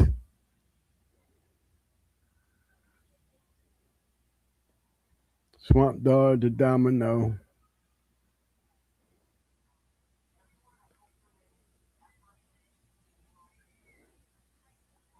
Let's check and see.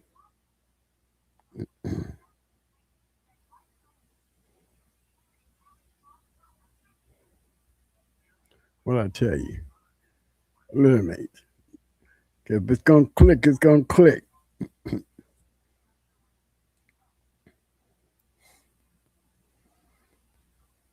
And this is a dog that literally quit twice. Still do something that reworkable. I mean, look at the breeding.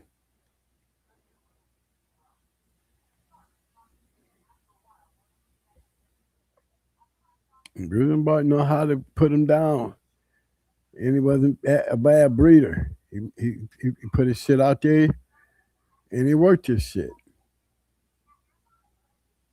But you can tell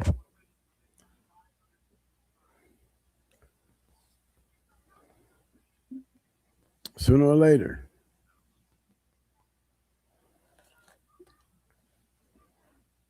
And you will find some of these greater dogs more like dogs coming down off of Flash, and dogs bred like Flash, where you see that rattler stuff showing up, you know, in these dogs.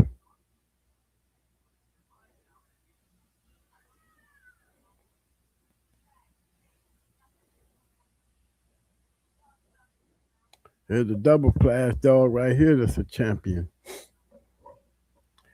It's That's a nice ass pedigree too.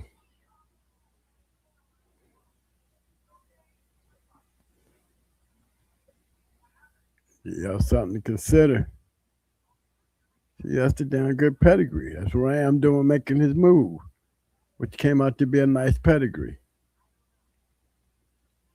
Champion Scully.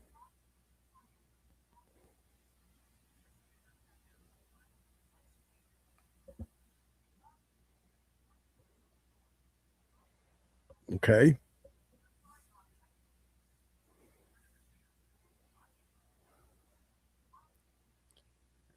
Who else, Mike? Who else? Who else we say?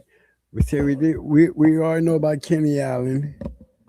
I'm trying to catch some of the old ones that they don't know. We know about the Abrahams doing that with the Queen. That's legendary. True Colors. We definitely know about their stuff. We know about Cheryl Powell and Tornado. Come on, y'all, give me some more. Let me see. You know, I don't want to have to start pulling out Andre Giroux and Adi Stevens and Captain America. Those is them are names that you just can't throw them away. Can't throw old Coy. You got Coy in there. We know Coy. He's gone. He's already stitched in stone. We can name his dogs. Let's see. Doucette, another one out of the D. We can name his dogs. He's set in stone. The Doucette dogs, very popular dog.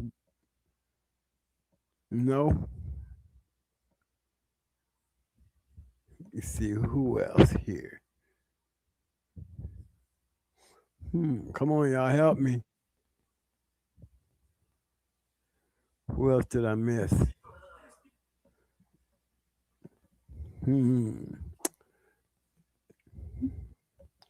See, y'all got me going back here looking in the chat room to see if y'all can get me back on track here, because I know there was more. Let me see. We did. Noonie, you did a great job. Yeah, that's another one. West Penn. Yep. Yep. West Penn.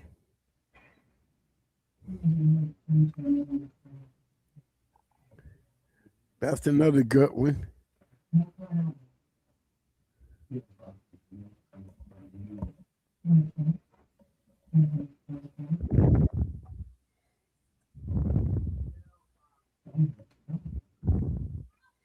Yeah, West Penn was going a good one.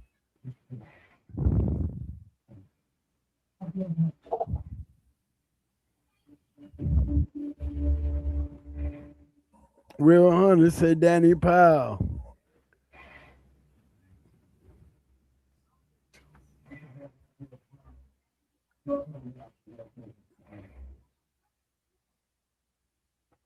Yeah, Blue was my dude, man. Yeah, Blue was my dude.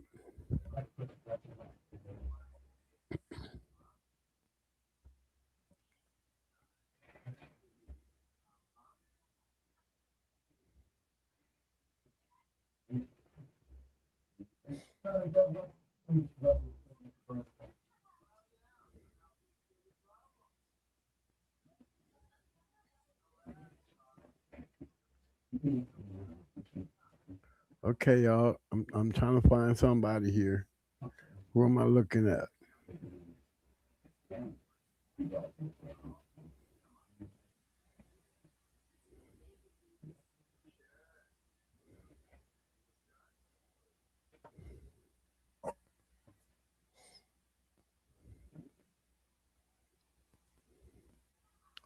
Yeah, West Penn was a good one. Yeah, Mal Kent, he's still alive though, bro. He ain't dead. He ain't dead yet, man. Let them. Yeah, he have some good dogs, but we talk about the dead man, dog man now, baby boy.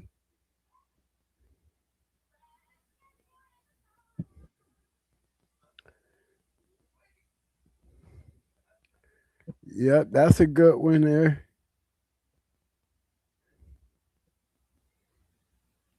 Don Block and Rick from BBK. Yeah, BBK has some great ones.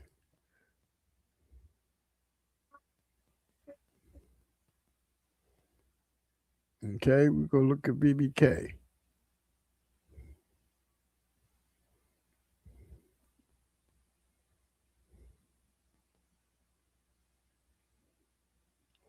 Well, we know she had this bad little bitch. We're gonna throw her up there anyway. Little bad little bitch.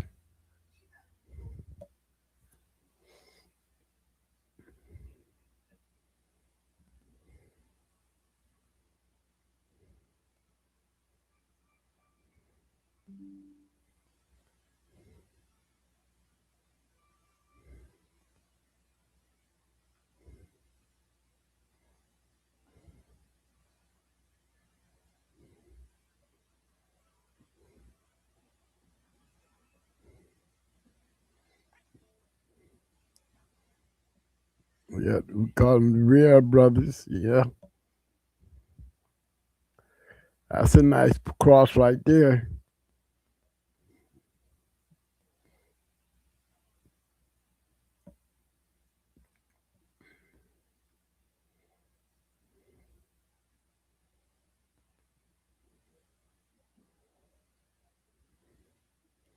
See how they made that cross?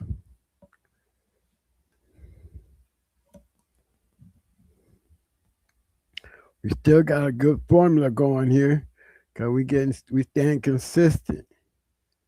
You know, we ain't leaving too much shit open. We landed a good one.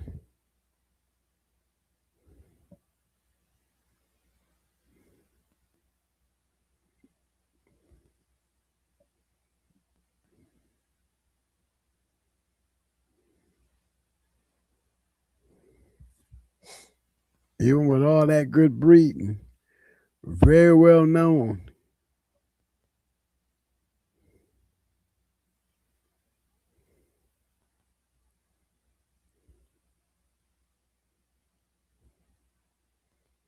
Champion Blackie, Harvey's son.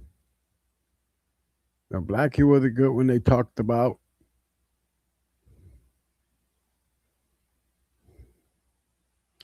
They matched dogs too, guys, and they bred their own shit.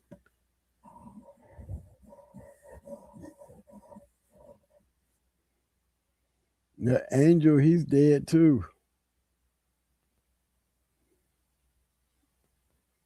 And that's another great kennel. BBK, Real Brothers. Look at those breedings.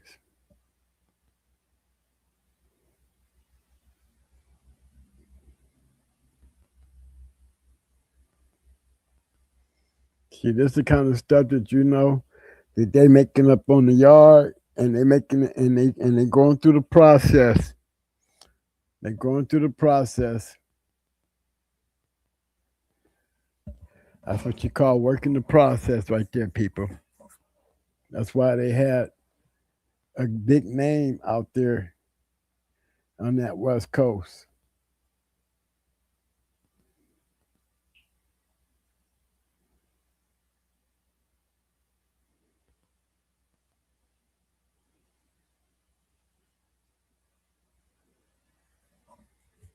You know, keep it through one of the damn self.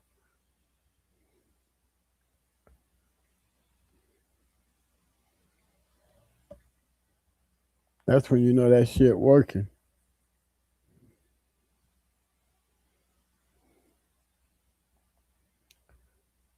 There go Fat Bill.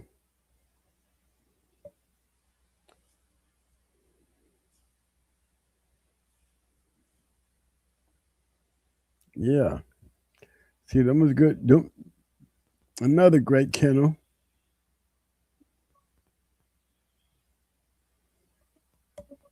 Okay. Very telling we don't bring them up enough. Very smart kennel. West Coast. Definitely was very active back then. No, one of them, I would say 90%ers.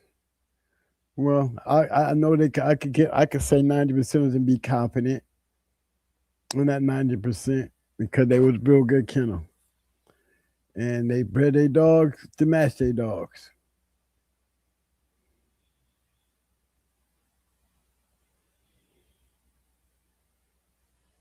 No, I wouldn't know what we put them as far as greatness, but they match dogs. And that's some damn good ones. And remember with all them good dogs that Harvey was producing, you know, he never made all them.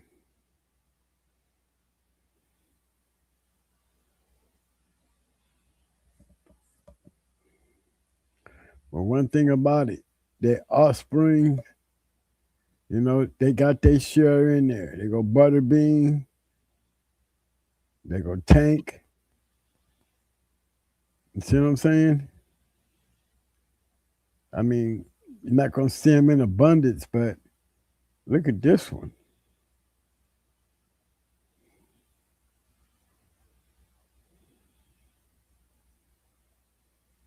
And no wonder he crossed it with some nigger stuff. Tall ass dog. That was a smart move too.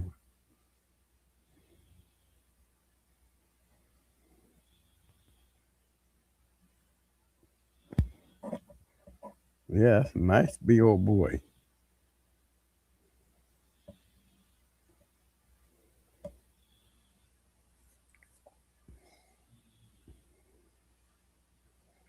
And another kennel breeding from the yard.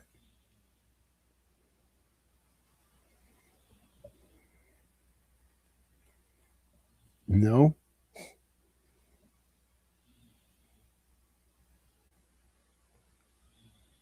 Okay, we're going to pull up bottom around and see what we can pull up.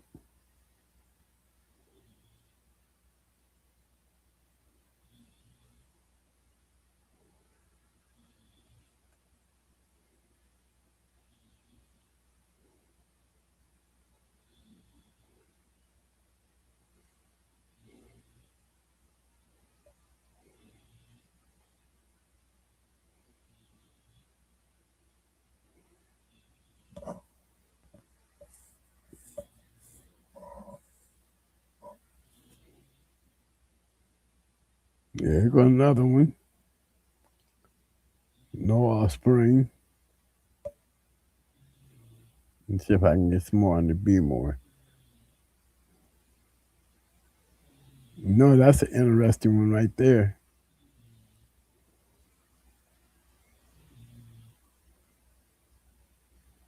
Had all the right bulldogs down there at that bottom too. Carry some shit. Let's see.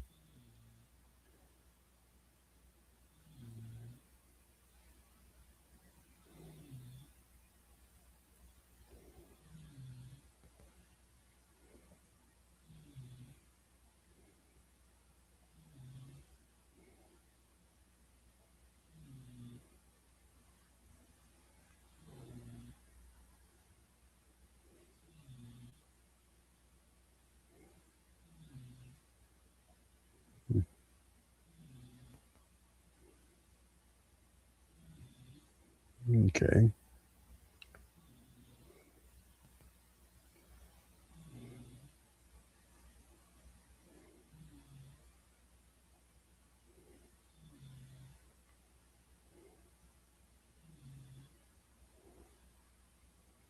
Let's see.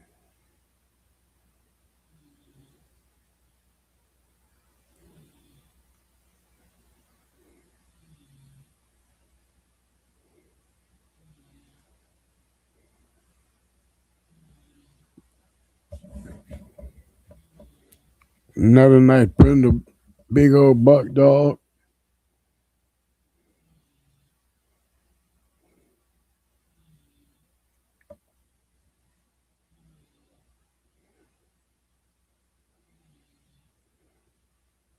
West Bend had a lot of good dogs too.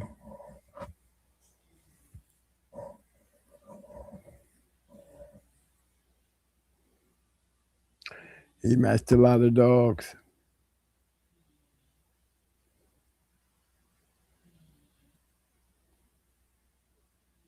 There's a grand champion here.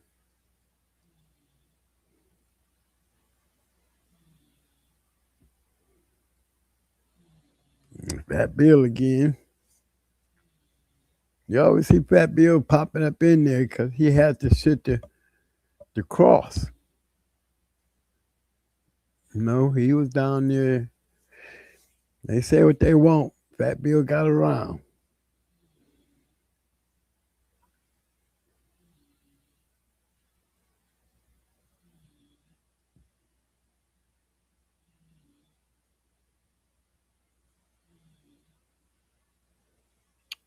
Yeah, that's another good dog right there. Nice pedigree. I mean, shy bred. Lessons to be taught. If y'all just ever took the time to study what make these dogs, so instead of so quick to walking away and not really get the full attention on what makes a good dog, let alone a great one.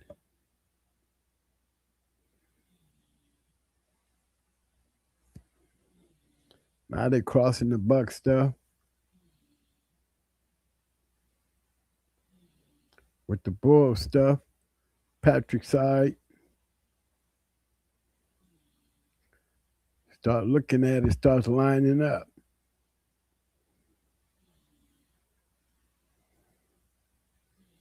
You know? She just line that shit right on up. Bitch produced 2 grand champion. No, 1 grand champion. Or this Taurus dog, Electra. Good bred dog there.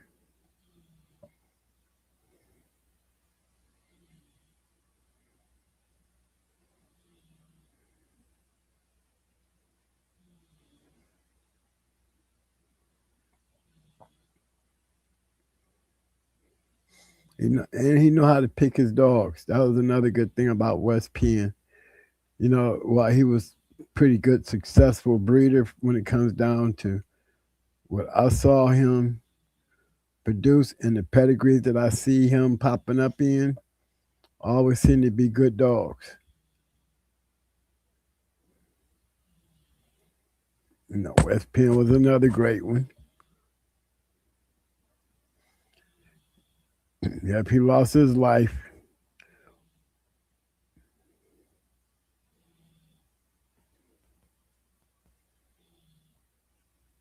That's a nice cross right there. Champion Bucky.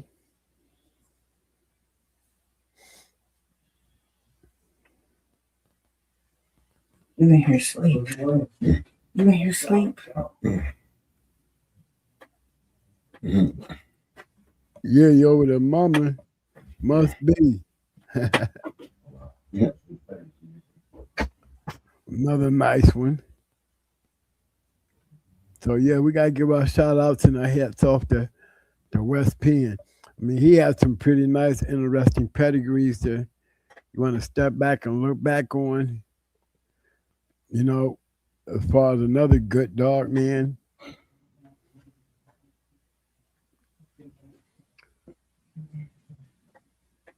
Rick you said Rick from VBK. Another great kennel. Got her shit out there. Oh yeah. I went through VBK and them, you know, they were dog, you know, they one of them kennels, every one of the ones I've named, they all match their dogs. They match their shit.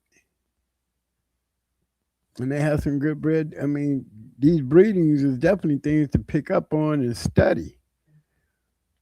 You know, when you got great dogs like this, it's always good to look at what was winning and look into that pedigree. Now you got the dog. Now look at the pedigree. Things just gonna be so much clearer to you dudes if y'all can just Start that. So you always be talking about what's going to die out.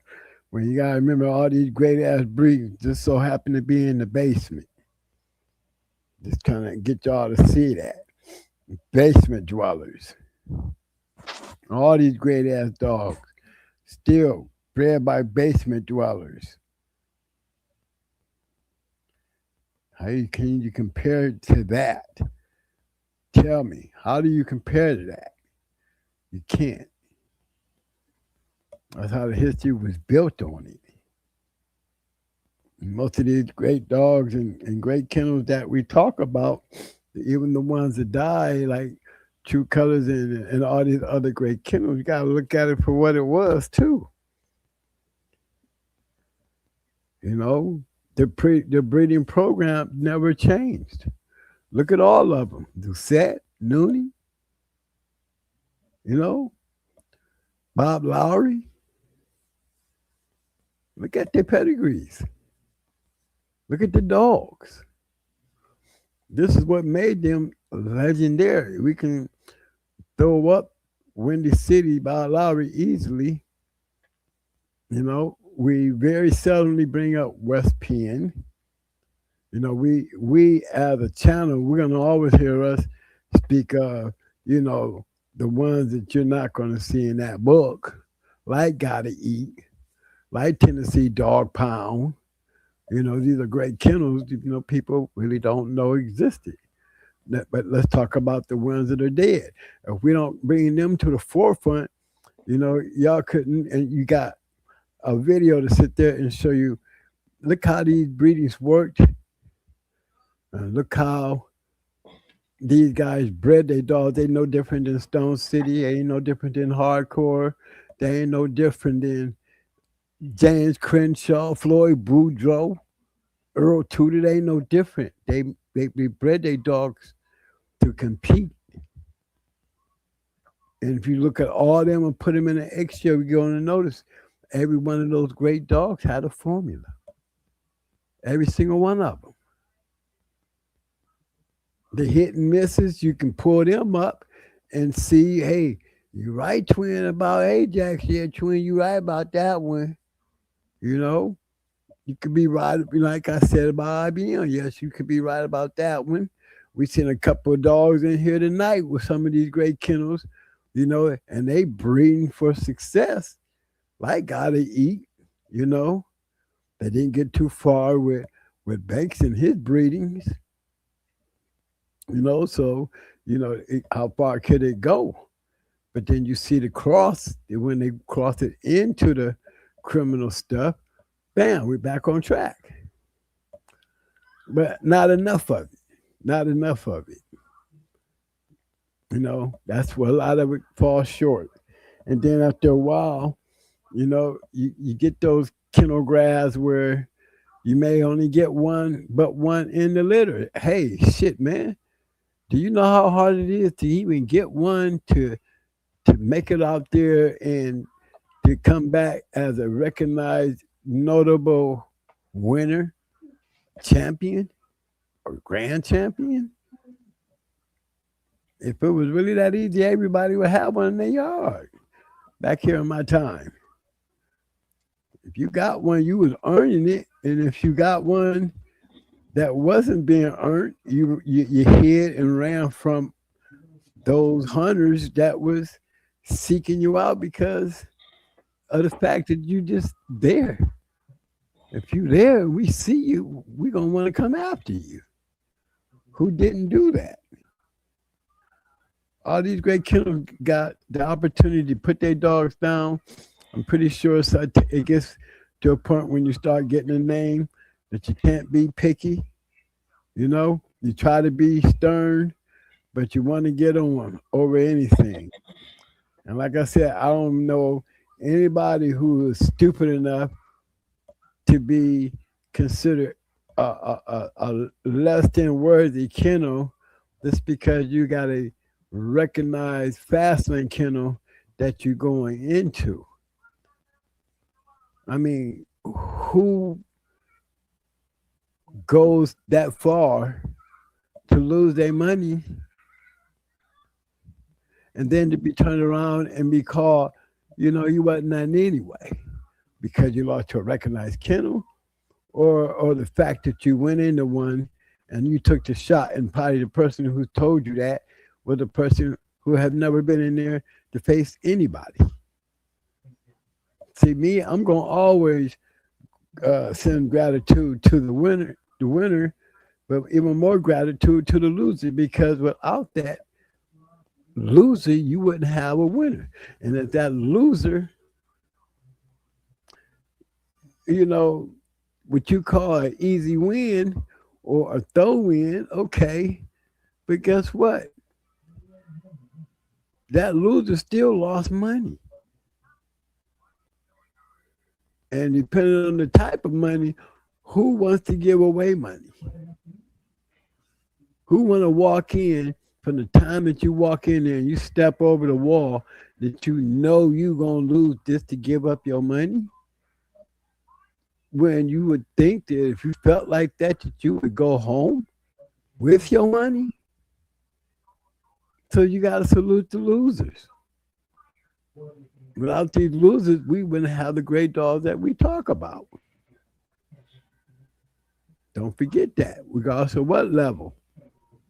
Like I said, good dogs, got some dogs out there that are good dogs that can't be beat until you put a great dog on them. All right, dog will have a hard time beating a good dog. Why is it like that? Because there's levels to this shit. What you concentrate on in one area, you have guys out there to build their yards off of wanting to compete in many areas.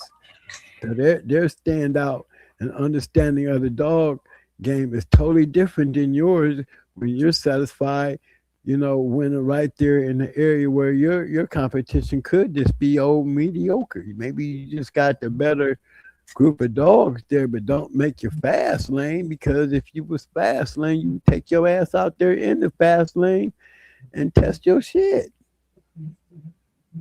Your dog is only going to be good at the areas that you play in. If you got a weak ass area, it's going to be easy for you to win, but don't make him great until you go out here and meet a great dog. And we ain't talking about one you live around the corner from, We talking about stepping out there and let's get a name for your dog to ring. Feel that pressure. So that's why we criticize some of these champions and and their thing don't never take nothing away from them or the losing dog. It's just like we say, there's levels to this shit.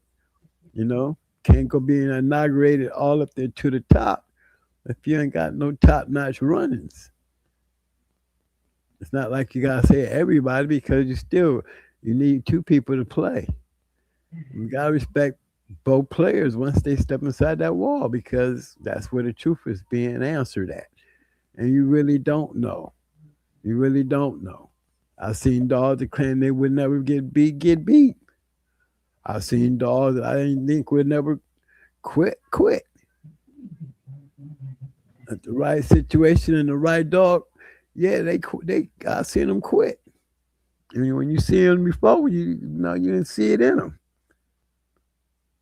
And sometimes you see it in them and be wondering, like, hope you don't bring him back out. Because I think his career is over with. I think he's getting tired of this shit. And you could damn near tell about the fight before. Even if they won, you could tell, because there's signs of deterioration and mindset. They don't be so anxious to finish. That's when you got one that's just, he's tired of doing it, Now he's in there because he's just being a bulldog.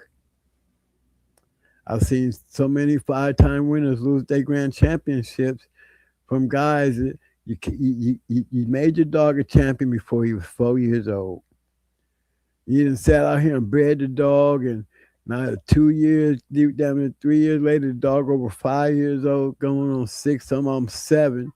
And the best thing you can do is go get your grand champion out the yard who ain't been out there for 2 or 3 years, about 5 or 6 years old, and you want to take him out there into the circuit, expecting him to win. Okay, because that's the only way I could see you doing it, because you was expecting to win when all odds was against you. You just literally hurt a grand champion's legacy, because there are factors in there that you should have knew better. Because, like I said, most champions that I've seen and grand champions that I've seen over 5 years old who came out of there at 6, 7 years old winning was born killers, not no game, a straight up killer. Little Mayday was a killer, period. The dog went into Kunta at 7 years old. I mean, Kunta, Little Mayday went into Wacko he was 7 years old. He didn't have a lot of wear and tear on him because shit, they started him off late. And even then, he had the ability, which was going to be genetically input anyway, just based on what his sister did. Gave you an idea of what kind of dog he was based on what he did to her and Charlie. But without that wear and tear, no, he didn't have no wear and tear. Look at his longest match. You know, dogs have been out there in that battle, like Max. Max was in battles. Tate, when he lost, he was in a battle. I seen Grand Champion Rabbit lose his Grand Championship after being sold and taken back out as an old dog. You know, those be like sad losses to me. Like it was sad, to see Homer lose the Jeep, because you really couldn't have never really got the full impact of the match, knowing the flaws and the disadvantages of that Homer came in there with, and to be able to stand there that long with a dog such as Jeep, and some people say the caliber of the two dogs wasn't this and wasn't that, but whatsoever, they were both champions, and it shouldn't matter based on somebody else's opinion, when we know for a fact both dogs was champions and both dogs was fast lane, coming from fast lane dog men. So opinionated conversation like that wouldn't go too far with me, because that's like Stephen A. Smith trying to talk to the player. You know what I'm saying? I'm the player. Can't come talk to me about that. Can you say anything to me in any type of way and understanding? Because you're reporting it and I'm doing it. So I don't think you could ever see it from a real dog man that's literally stepping over them walls and doing it. That's even when it comes down to people that always got their damn opinion about this or that and know this and know that. You can know this shit and don't mean shit if you ain't done it. I'm sorry. I don't give a fuck what you say. You get mad at me. You ain't never done this shit. Stop talking like you got this shit. How do you know? And I'm not talking about I'm on the bus. So just take that attitude and just follow me and get on the bus and see this is what it feel like. Think about it. Can't say I'm being shrewd. Think about it. Look at the damn food and all the shit that we do to put together these dogs and to take care of them, and to sit back and watch somebody who ain't never even got their hair off the side of his pants leg from his dog, locking your dog down there between there, cutting him loose to see the victory war that happens when they scratch the win. Don't know that feeling. How can you tell me about a dog game when you don't even know that feeling? You don't know what it even feel like. You might know all the damn educational bullshit, but that don't make you the real shit. So many of them out there faking the funk, and be really faking the funk, because you can tell real recognize real. And if I was a gambling man, I would say 10%. 10%, so that tells you 90% full of shit. That's a shame. 10% is real. Other 90% is full of shit. I can guarantee you. 85% of those ain't never done it. Boogie backyard is what we call them. You know, and then 15% of them are book readers, observers. They don't want to play, they want to go and see it. They'll never play, they just want to see it and be able to at least say, I was there. Well, if you were there, you that means you should be able to do something. Or don't tell me you're there being a spectator.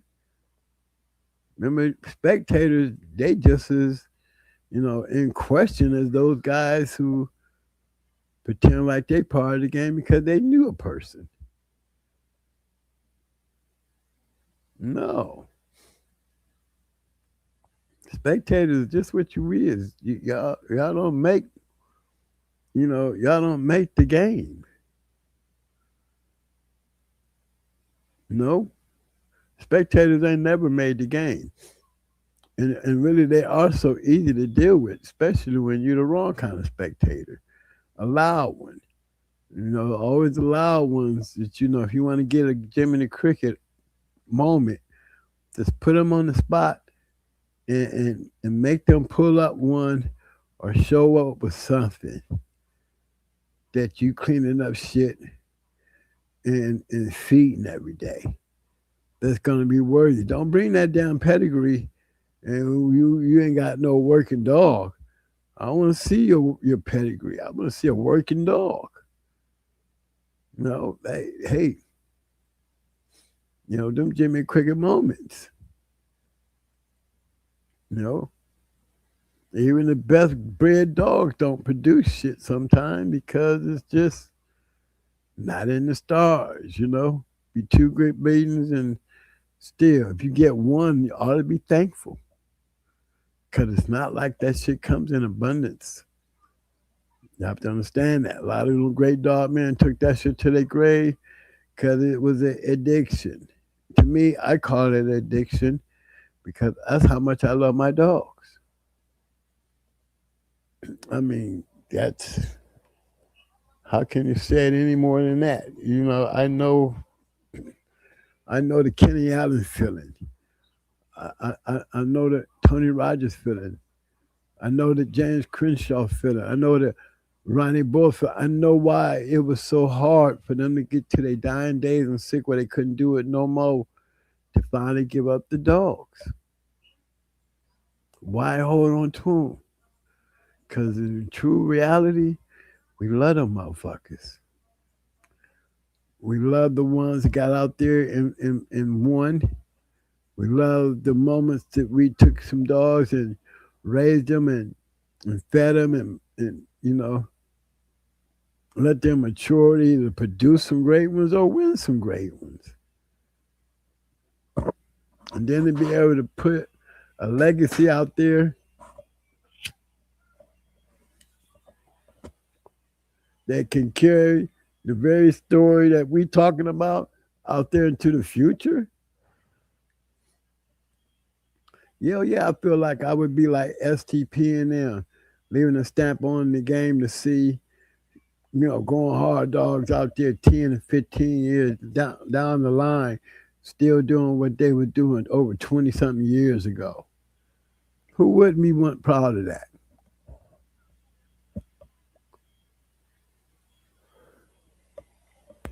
I can never say I be talking shit when I talk about those kennels that can't do that. Them great kennels that can't do that. Winning kennels on their own yard but couldn't win for nobody else. You think I'm wrong for saying something about that shit?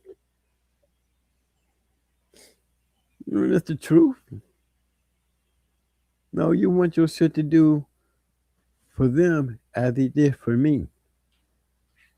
Because that's how I came in. I came in looking for those great dogs that I was breeding to do for me like they were doing for them. And I think a lot of these great kennels that had guys that were smart enough to get the right kennels in their back pocket to where they knew that they dogs was doing for them the same thing that them dogs was doing from the people you got them from. That's when you know you're getting the real shit. Can't make no promises, but the ones that can tell you they promises came through can tell you the same story by picking up their pedigree and looking at it, and you understanding why he was successful, because basically he followed the pattern that was built before he ever got it. And he was smart enough to continue his want to stay out there and be competitive. Just think of the time it takes us to get to that point of proving. Puppies. Puppy shit. Puppy food. Working equipment. Medical equipment. Medicine. Just to wait 3 years to see which one of these son of bitches is going to be that one. Or are there going to be any? Look at the time it took you to get that question answered. And then you think that we don't be happy and jumping through loops for some shit that we didn't put together, finally got over there across that wall and became something relevant to talk about? That says a lot. And a lot of them dead kennels, them dead guys in their kennels, man, you know, it's just like if we leave it upstairs too long, it'll go away. All their names will disappear. Because majority of the people who want to stay relevant in there is going to always keep thinking the same old names over and over and over and over and over. Names that we can relate to, names that we didn't study, names that, you know, there's so many things that's out here that's got such a background. And then the ones like these great ones that we speak on, I haven't got into that, you know, we know all the major players because they all had great dogs. That speaks enough in this legacy alone. When they never thought about Gotta Eat and what they did, what Seven did, and he made a dynasty. And I told you, I was with him, right there with him. I seen Banks, I seen Geronimo, I seen his climb. I seen his dreams before he even made them. We used to sit there. I remember when he got the gold digger bitch. You know? You don't see it on there, but she quit. Yeah. But hey, it didn't stop him.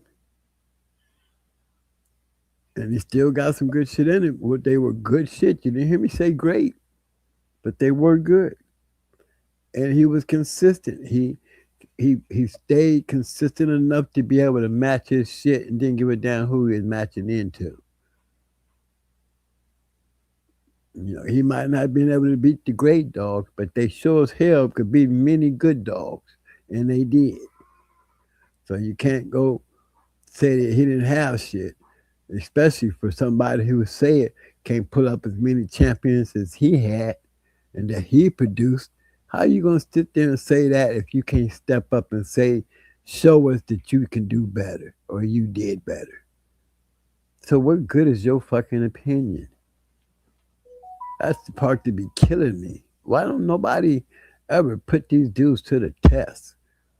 Why should their conversation even fucking matter compared to such, you know, information that's set forth in the guys who are worthy of be talking about it? Sitting up here defending our shit with some nobodies that can't do the same for you. Y'all gotta, you know, this is how their names disappear. You're gonna get caught up in that bullshit world. where you just, if you're trying to be something, regardless of what it is you're trying to do, you try to wipe out those people that those other people, those nobodies talk about.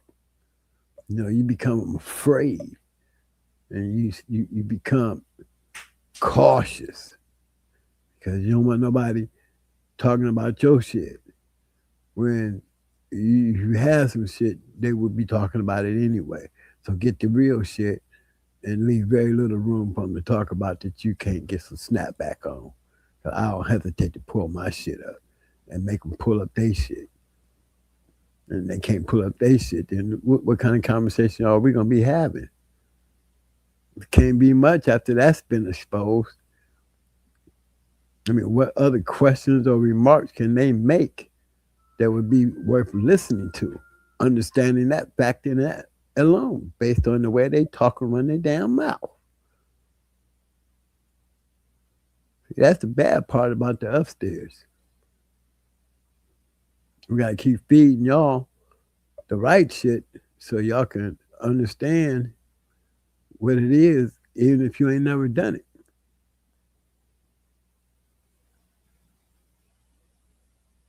Just think about the what if you could have done it, and the feeling that drove those who was able to do it, and the position that they may have felt once they hit that plateau. God, a lot of these guys is gone, but a lot of them will never be forgotten. Because if you want to ask me, even in the dark, those great ones are going to always shine in the light. And that's what I like about our show. We making damn sure that those dogs that was down there in the basement, when no owners died, they died with a light over them. And I hope like hell we carry that torch for them to keep their name alive. Because these people are way beyond Tudor and Boudreaux and Crenshaw. I mean, these names that I'm naming, and Busenbark, Stenson, and Glover, all these names that I'm saying, all gone. You can best believe those that came down after them that's gone, still carrying the light to shine on them very old names all the way through their legacy in their names. And just remember, the very ones that we're talking about, all of them were gargoyles. All of them had that night vision to see what they wanted to see out of their yard. They become a legacy to remember.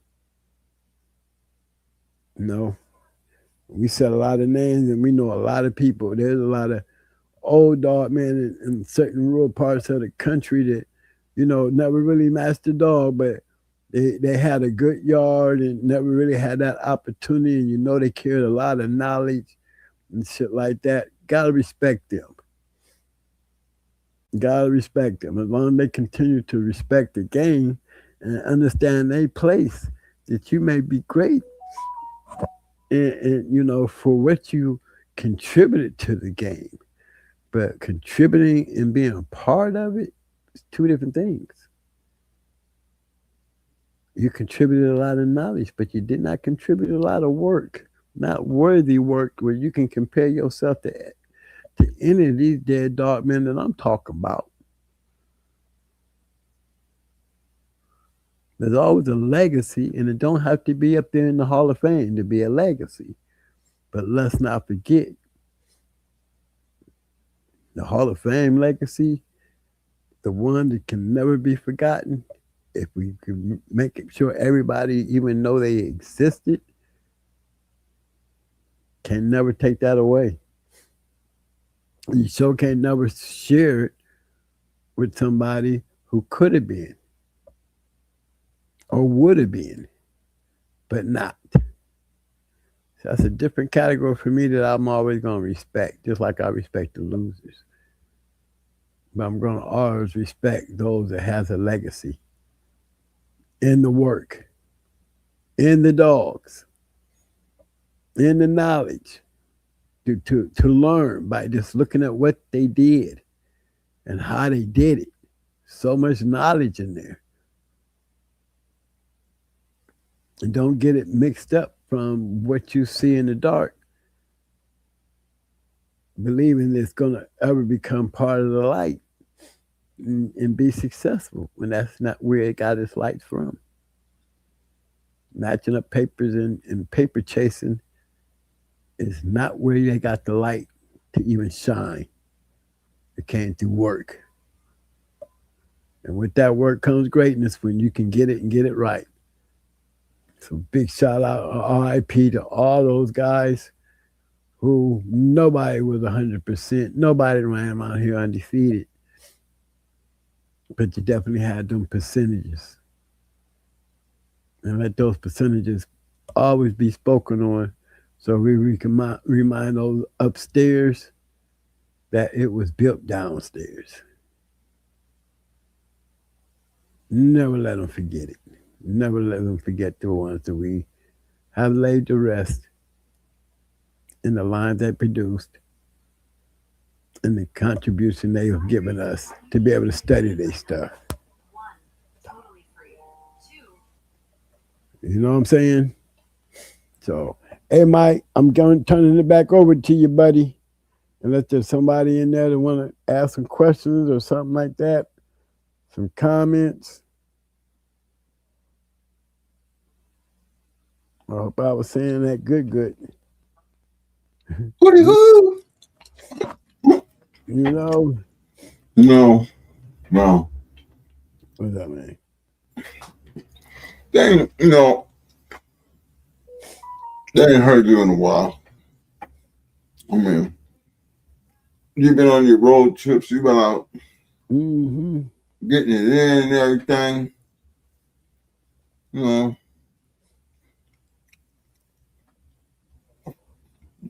Tell them, man. How you feel about this show tonight? Oh, me, I feel good. I feel good about talking about them. I mean, J-Bo got a piece in here. I got to put him up there because he right down there in that neck of the woods. Yeah. Them were some good ones. Yeah, them that's right. Don't be them ones like them dogs, Mr. Cameron, and Mardi Gras. Look, I mean, those are just great kennels down in that area. There was so many of them, because it was Cajun country. But it wasn't always on that, on the color tip, because it was hell on wheels, what color you was. But you was Creole, white, or black, okay? You go down there with a bulldog, you better bring a bulldog.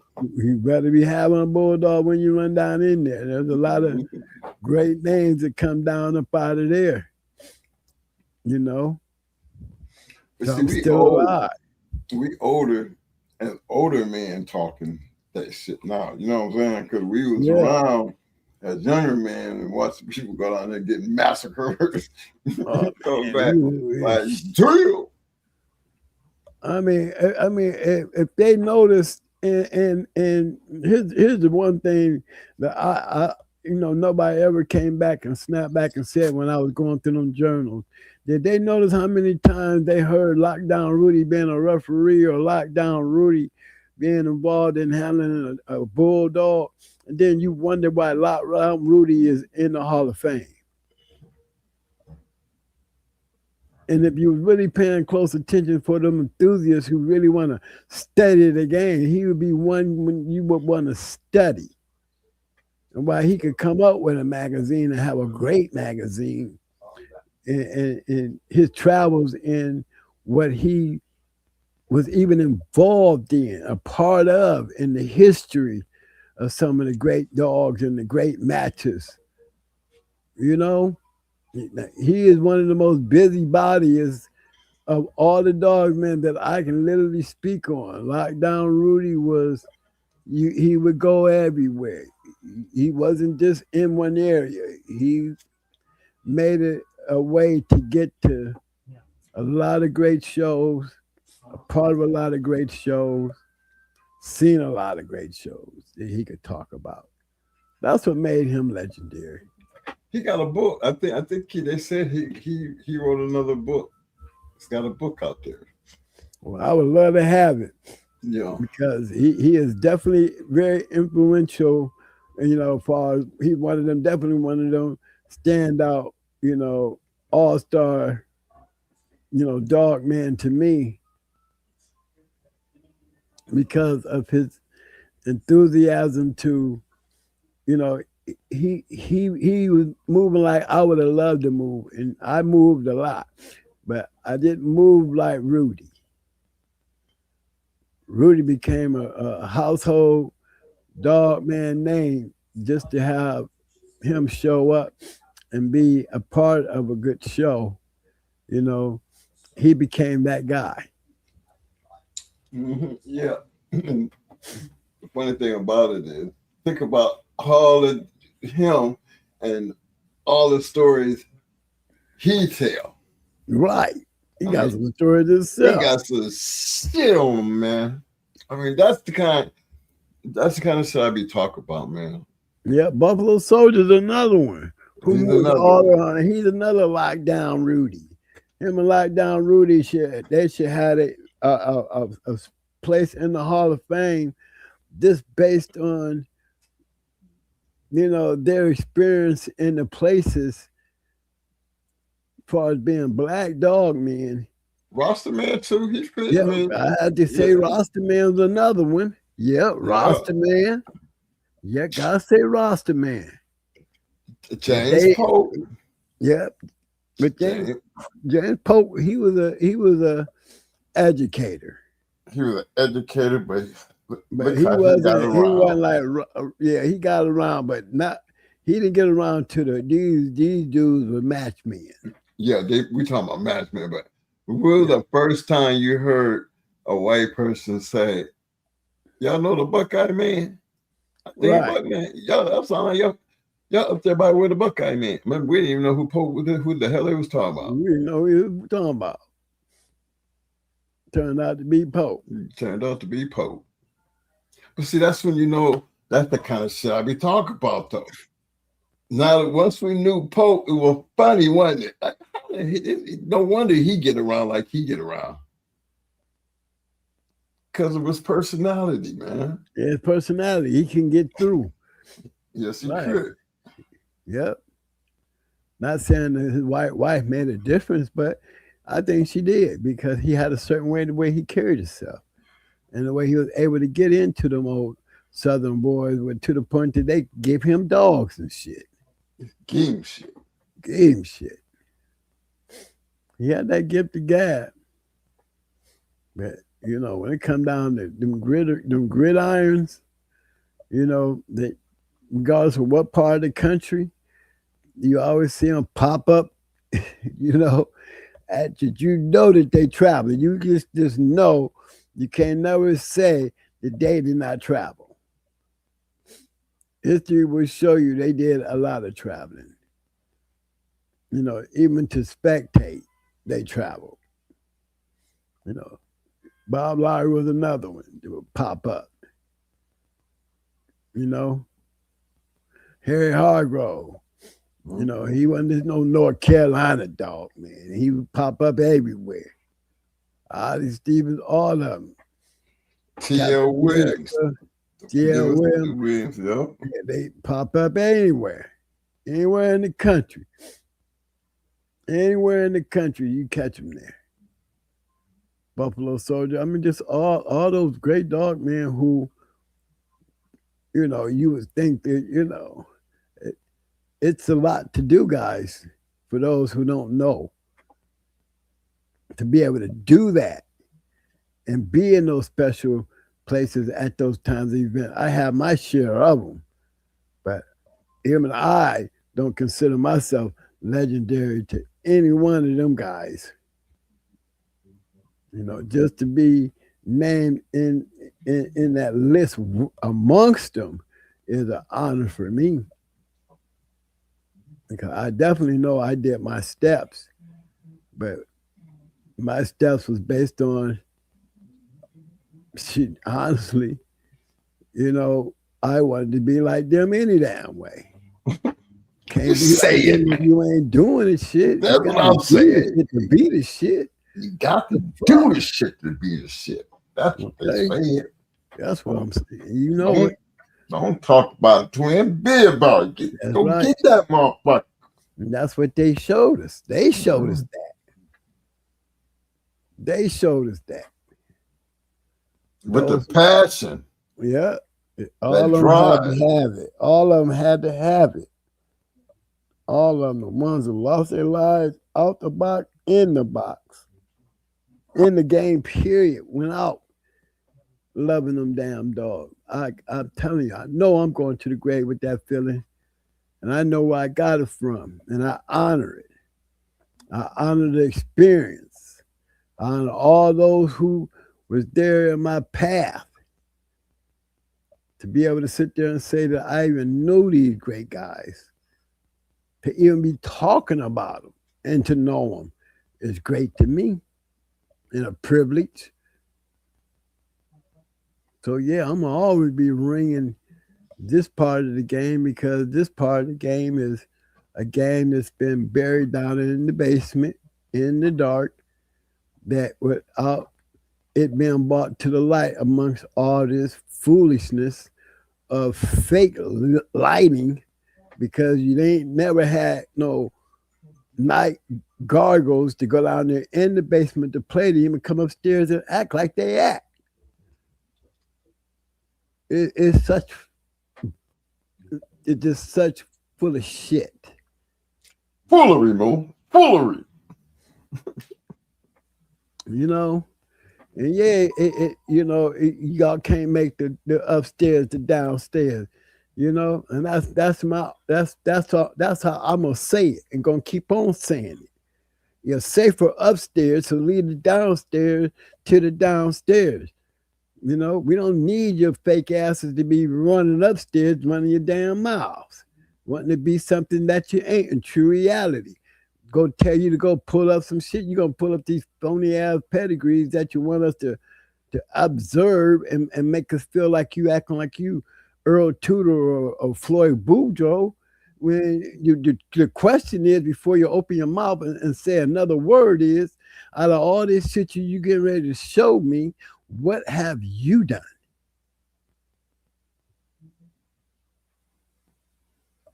I want to Really? hear bookworm shit. I need to know that you got your work in.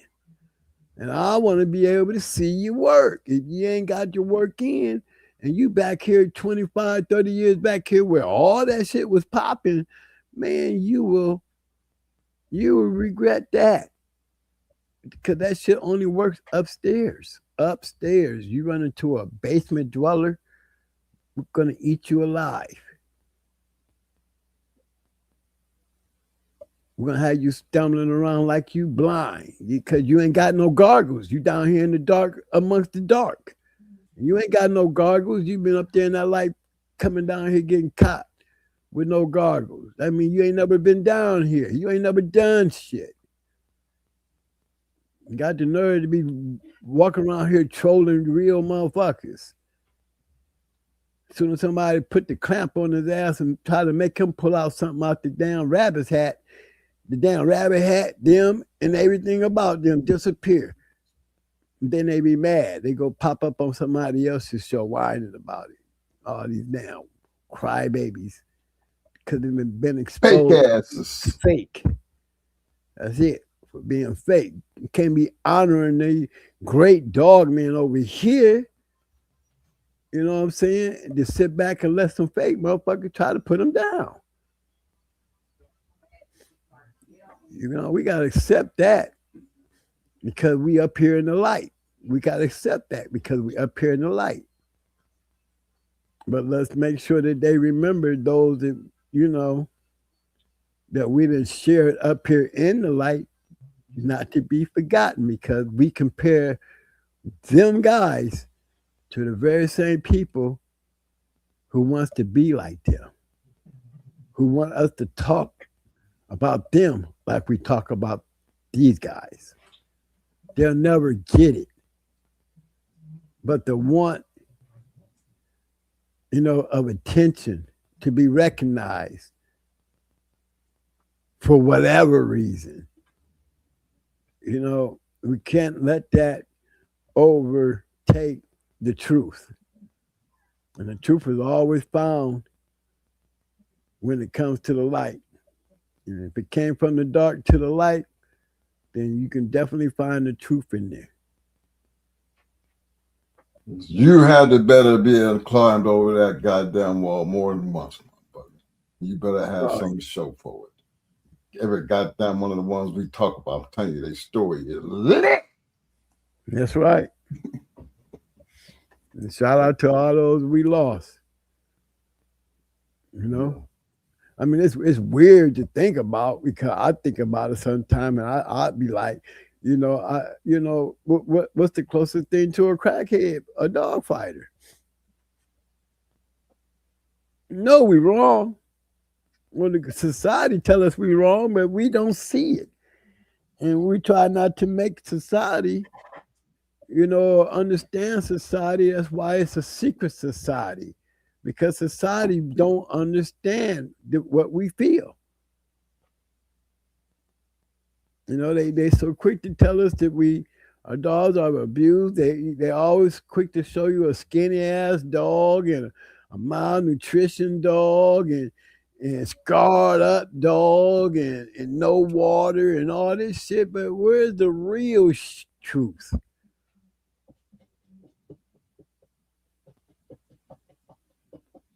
Don't everybody keep a good yard, but what about the real truth? What about those great dog men? Real motherfuckers. The real motherfuckers. You don't smell that shit. Right. You when you hit that yard, you're looking up on greatness. Right. Straight greatness. That's grand champion so-and-so. That's champion so-and-so. Hell yeah. So-and-so. How many times we done seen that shit, man? Shit, I've been on a lot of them yards and can sit there and say, oh, these motherfuckers looking healthy. Soup in that yard, bunch of damn dogs. Everybody healthy. You know what I mean? Mm-hmm. Damn, that way yard, everybody healthy. Atlas Brewer yard, everybody healthy. These are basement dwellers, though. True basement dwellers. Cowboy on the Jack ain't never really been a match man. Okay, let's just keep it real. So, you know what I mean? And when Victor started becoming a breeder, I can damn near say the same thing about his conditions, because he didn't have the greatest looking conditions when he started breeding dogs, and it wasn't him doing it. Now he's got people doing some of this shit for him. And it got disgusting. When you stop doing it, it all becomes, like Al White, when they getting to the point where all they're doing is like making breedings, ain't none of them gonna be like Tom Gardner, where Tom's got a goddamn W-9 for a lot of these people out here raking up shit and taking care of his dog, because, he run his shit like a true business. He does have employees. Everybody else, we going on the friend game. Get a couple of dollars to take care of these dogs. And everybody don't do it. Some guys just be too busy. They just want somebody to do it for them because they too busy doing other shit. To be able to come back and do what they want to do with their dog. So, you got them people too. And if they don't have the right yard hand, they're going to have a fucked up yard.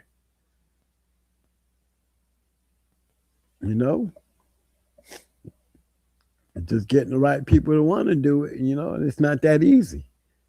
For those who play in the dark, they have to earn a name and offer up. Anybody want to come in here and they taking care of my shit, you're gonna have free run in my yard. I make breedings, you better be at home trying to build you a yard, damn it. Because anybody going to be walking out of here with the good shit going to be the person that's taking care of my shit. You know what I'm saying? And when it comes to these, somebody asked about the keep, and what's the best thing about the treadmills. And I can tell you guys a lot, but I told y'all, until that cash app start getting right, I'm going to be closing them secrets and keeping them real close to me. It's not the fact that, I'm trying to charge to the thing. It's the fact that, to appreciate it, I have to feel the appreciating the shit at, It's out there. If you want to go through all the videos, everything you want to know is in those videos. But if you don't want to go through those videos and get it, then put your money on that Cash App and get it personally. Cash App will get me to going back to there where you don't have to go back through videos. Cash Apps will put me in here doing whole shows on shit. Cash App has already set up some people to trust me, to believe me. They are the people who can come and get anything on my yard if that's what they choose to get when they are ready to get it. Those are people who, they pay and they pay with appreciation. And we average a lot of views, a lot of viewers. But shout out to those Cash Appers who just want to say thank you. Those deserve the answers to any questions that they have. Those are the ones that end up getting phone numbers and able to literally talk to me because that's what they want. That shit more than just money given to us. They want that time, and I'm willing to give it to them because they deserve it. And anything else that I could, be able to help them with when it comes to them raising and taking care of their dogs. But that's what this community, anybody can jump on there and get the information for free. And I appreciate that because I done put it out here over the last 4 years in bits and pieces. And if you wasn't riding with it from the beginning, then you got a lot of videos to go through. But you ain't got half the videos that some people got out there, you know what I'm saying, trying to wither through that shit, or anybody who's credible enough out there that you have to wiggle through the videos but me. Nobody else. I mean, I can even say that when it comes to my brother and my school teacher, schoolboy.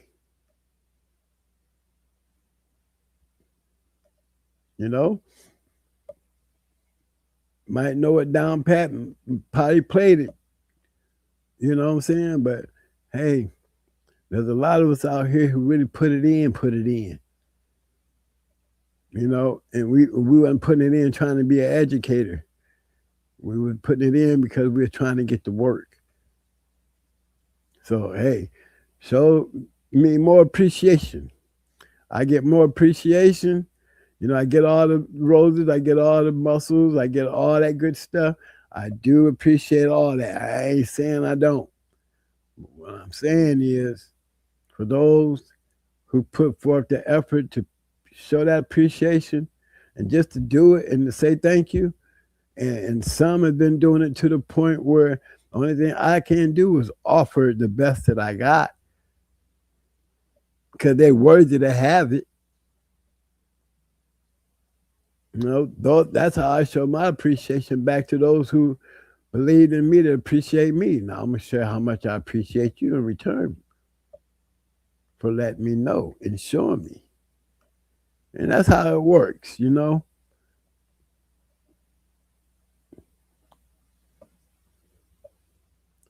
Okay, Mike. Man, I don't know what to tell you because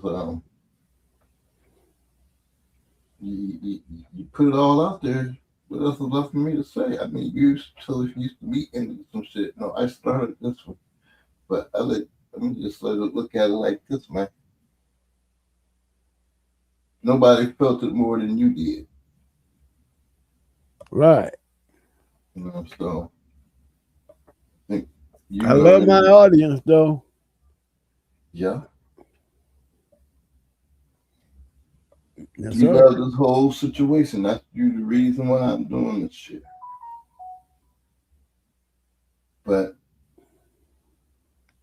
there was so many before us that when I think about when you want to give back to somebody, I thought it was important to share the fact that not everybody was capable of doing this. Right. Not everybody had that passion and that love to do the shit that they did. And I found it, an appreciation for my past being, I look at how old we are. And remember some of these brothers, 7 was just like our age. Not quite that old, but he was up there. He was up there, but shit. I mean, just didn't see that coming like that. A couple of them up there. So I'll be looking at it like, you know what? I guess if you talk about it and get people to understand, there's a different type of love when you start talking about these bulldogs. I see a lot of people talking a bunch of shit. A lot of people got up there when it comes down to what they had and all that other shit. But, maybe that's just because of the time. But I know them some out there who understand that other part. Gotta love it, man. It shit. Yeah. I mean, I feel for all of them, man. I do. I mean, I'm at 65, and I know I've been through so much since we started this show. And it's like, and through my whole journey of doing this, man, it's like you said, always scratch the win, dude. Man, I scratch hard to be with this chat room and my viewers, man. I see them out there. When you see them out there, and then they out there. That's that. It just feeds my. I don't have to smoke crack. I can smoke my fans, my viewers, and just sit there and be myself to them, and give them what I know and what I experience, and that's all good enough for them. And you know what I mean? And they ride on that. I don't have to be somebody fake. I don't, can't call me a liar unless you're a liar yourself. You know what I mean? And it's just a good feeling where, they make me feel like it's nothing wrong with what I'm doing when it comes to making sure they get the info that's necessary for a legacy from our time to be carried forward as part of the history of the American Pit Bull Terrier before it all withers away.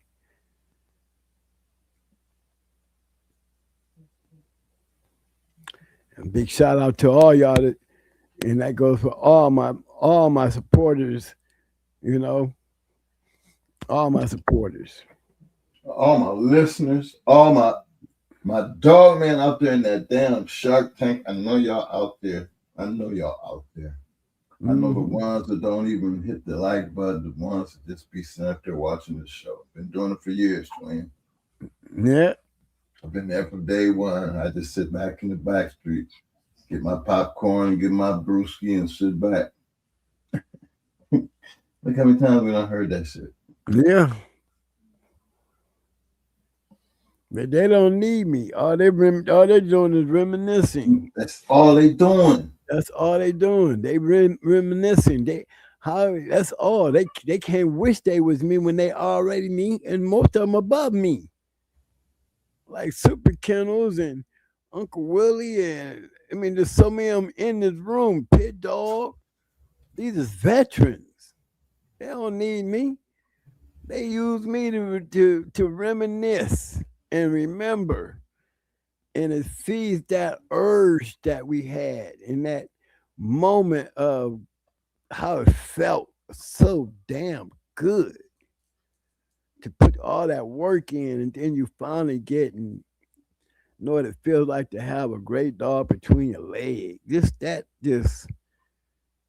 you know, I don't think no real dog man ever get used to that because it don't come so damn often that you just run around here like you Michael Jordan. You have to earn that work. Your dogs had to get it. So just to be able to sit there and see big kennels like super kennels out there who have that feeling just as much as goddamn STP and some of these other great kennels, even when it comes down to the Dead Serious Boys and Mad, and knowing that Mad carries a big part of the Dead Serious Dogs, and such in history.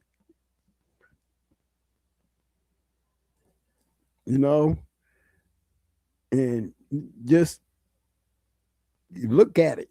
And just look at it. You just look at it. Who wouldn't want to be in that position to even have that argument? I would love to have that argument with somebody who ain't done nowhere close to this shit. Got the nerve. So for all those ones in the back street that love to see this shit and hear this shit, I know how I feel. And I get that same old feeling when I be coming up in here expressing it to y'all. That's why I get so caught up in my shit. When I start falling off the wagon and start digging in, scratching like a motherfucking crazy pit bull, I might shake a couple cages and shit. But so the fuck what? I'm a bulldog. Okay? It's meant to shake out some shit. That makes the ones that ain't got no business on the fence to get the fuck off the fence. I'm over there on the other side pushing the ass over in the box. Get your ass over there and take this ass whooping. Okay. You that. That's them good old days, man, where you sit back and think about it, man. Yep. Big shout out to my homies in the OH and the Dime. They got a chance to see me while I was coming through. Ohio Cash. Big shout out to Ohio Cash. He got a keep book out and he wrote a book. I got copies of it, but I ain't let nobody see him until he got to send me his signature. Don't give me no book. I ain't got your signature. I need that signature. I need that signature. So we're gonna swap out. I'm gonna send his book back to him, and he's gonna send me one with a signature on it. Ohio Cash, another great dog, man. Yeah. So it was always when I go home, I always make a point to go see him. Big shout out to my boy up in the land, all my fellas up in the land. I didn't get a chance to make it around to you guys. We was on schedule, but you know how I got, Father's Day, June 19th and all that good stuff. So, it's never a never. It's always going to be a God give me the chance to step through there again, because I will. We'll make sure, because I want to get my pictures with Loctite. I want to get my pictures with my boys up there with these great dogs. Just see my peoples. OTW. My little dude Gibby. All these boys up there. Ben. I'm getting around seeing all my fans. All my good friends. And hopefully one day, Lord, let me live long enough, I come up with a real nice book of our history and the people involved, and hope to get out there and be out there like, they had James Crenshaw and Bob Stevens and them shit all out there. I think ours going to be a little bit more interesting because we got a variety of great white, black, Puerto Rican, Mexican. We got them all. No separation at all. We just a bunch of great ass dog men who have some great ass dogs who made some legendary moves that should never be forgotten, because they are the backbone to the future. Don't y'all ever forget that. Okay, Mike, your show. Thank you guys for listening. All I can say is shit. Sometimes the truth hurt.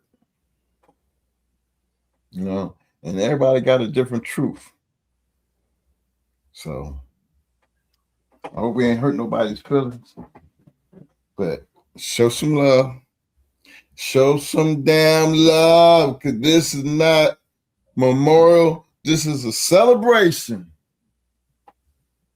to all them great dog men that time has come and got, but we refuse to just let them die, because they are the backbone of this American Pit Bull Terrier community.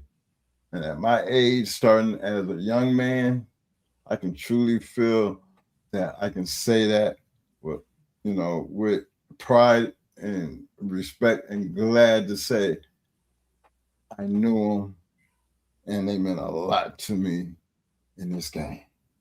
So show some love and give me some damn thumbs up, thumbs up, thumbs up, thumbs up. Muscles. Muscles. Muscles. This one right here, give it to the game. Roll this. Roll this. I kicked them roses.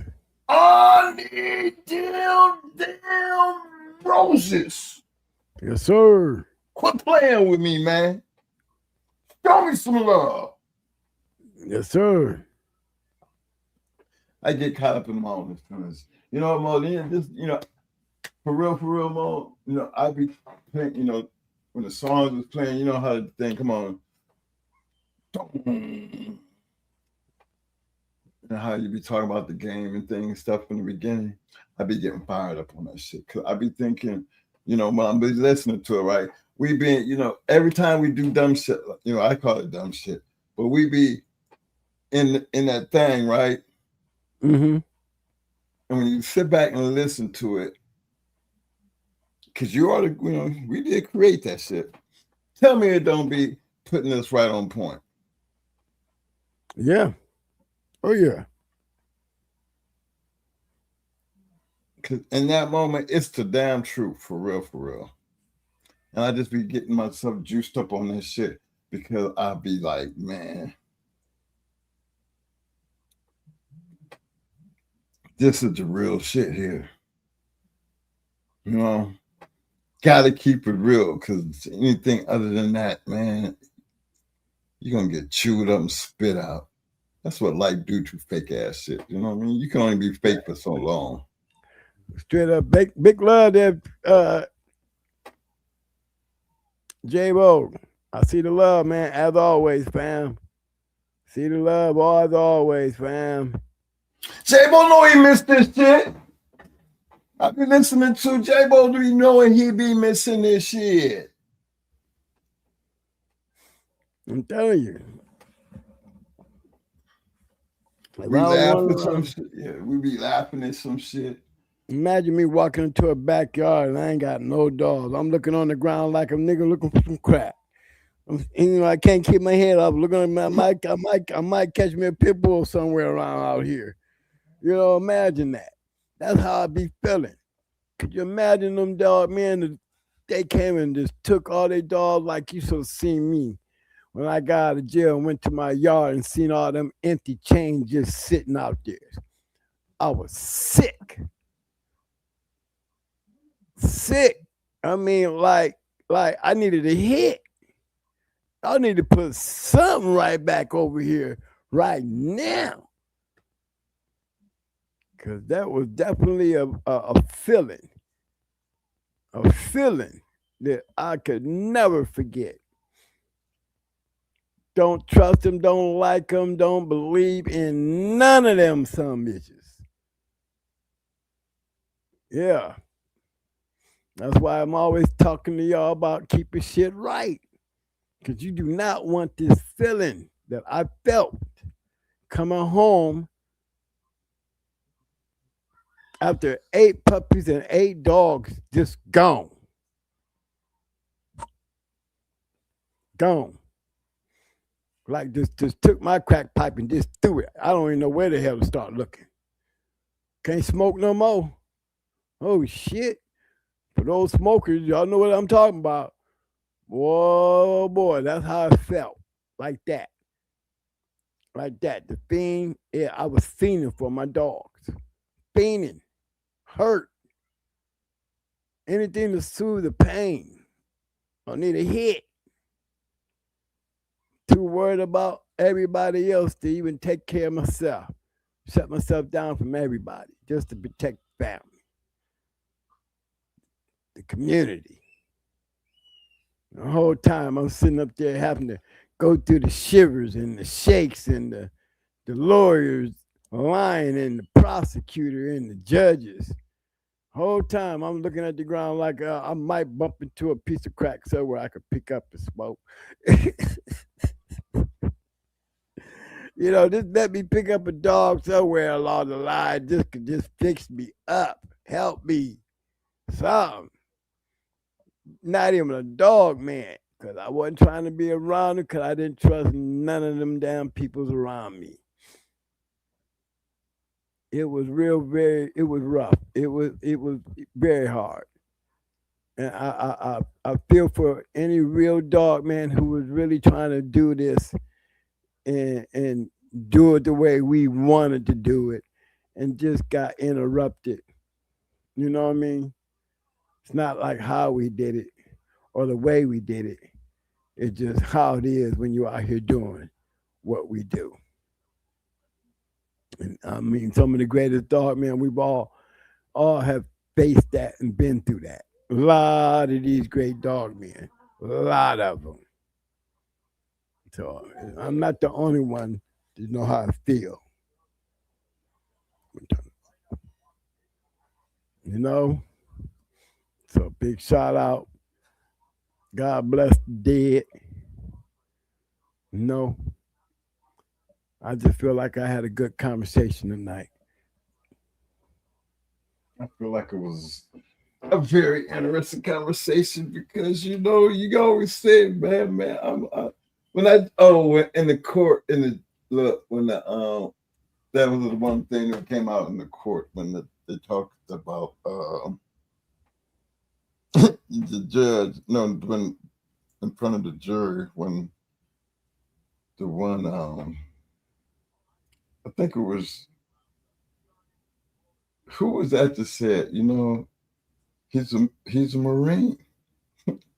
he needed the dog substituted the craziness. Yeah, you're right. Called his dogs. He treated that. It was a psych. Remember that? No, that was all right. That's because it was a psychiatrist. I was trying to figure out which one of them made that comment. I was like, well, that's a good way to explain it because the jury definitely went in your favor because the reality of it was there was 2 military Marines on your jury. Yeah. And I think they know what that shit felt like, especially coming from the head doctor. Right. The head doctor told him, man, he really believes it. He really believes that those are his soldiers. He took care of his soldiers. You heard what the veterinarian said. The dogs are in great shape. I mean, that whole thing was really one of the biggest truths that I ever heard, you know, as far as somebody talking about you being crazy. You know. Because I wouldn't denounce dog fighting. Yeah, because you wouldn't denounce the shit. And the judge let you have it any damn way, didn't he? I let him have it. I ain't never said I wasn't a dog fighter. Why you trying to sentence me and calling me a dog fighter? Shit. Jury find me not guilty. You up here standing out getting ready to sentence me, calling me a dog fighter. How that sound, y'all? Jury find me not guilty of dog fighting. And the first thing come out the judge's mouth before he sent me to prison was, you're a dog fighter. Well, Your Honor, I never said I wasn't a dog fighter. You understand what I'm saying? Shit. Fuck you mean? And you still didn't denounce in front of his ass. Hell no. I'm going to jail either way. So why try to change up now? While you trying to look pretty for the TV, I bet you y'all muted that part out. I ain't never said I wasn't a dog fighter.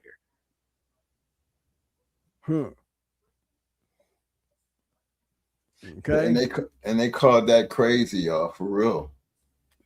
They call it that we are just crazy. Cruel and crazy. Crazy. Yeah. Well, but they don't mind sending us over there and fighting in Afghanistan and Iraq and Iran and cut us down loose to go out here and kill a bunch of damn people that we don't even know. They ain't got no problem calling us crazy and letting us do that. Shit, got a damn president who just blowing up boats out there just for being in the damn water. You okay? And they would compare me as ruthless and animal abusers while he out here blowing up boats in the water. Come on, man. How can you compare me to that shit? This is our country. This is the United States government. We go over there and we put our life on the line for the right to stand up and say what we want to say is how it's supposed to go. You know? And there was a time when it was all right for them, like it was a time when it was all right for us to be slaves. You know what I'm saying? There was a time when it was all right. And there was a time it was all right to fight a dog.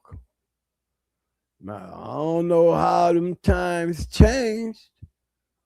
And they definitely changed because it went from the white folks doing the dogs to now we got Puerto Ricans, Latinos, Mexicans, and black folks with the dogs who is becoming just as famous as the other people was, even more famous. Got more Latino greatness out here than, and to me, Latino greatness because they got a lot of great kennels out here that was pretty damn good. My Latino, Missing Link, Havana Boys, Latin Force, you know, them Latinos, Stone City, Hardcore. Y'all better watch your mouth. just picked up their game, though. Just picked up their game, too. Gator Boys, you know what I mean? BBK. I mean, come on now. Antonio Ballard in there, come on. Well, watch out, mouth. I can still name them boys. Deep South, PLP, Loctite, Ohio Cab, Mau, Triple M. I can name them. Boot Camp Rudy, Boot Camp Click, Tennessee Dog Pound. Yeah, man, we got just as motherfucking many too.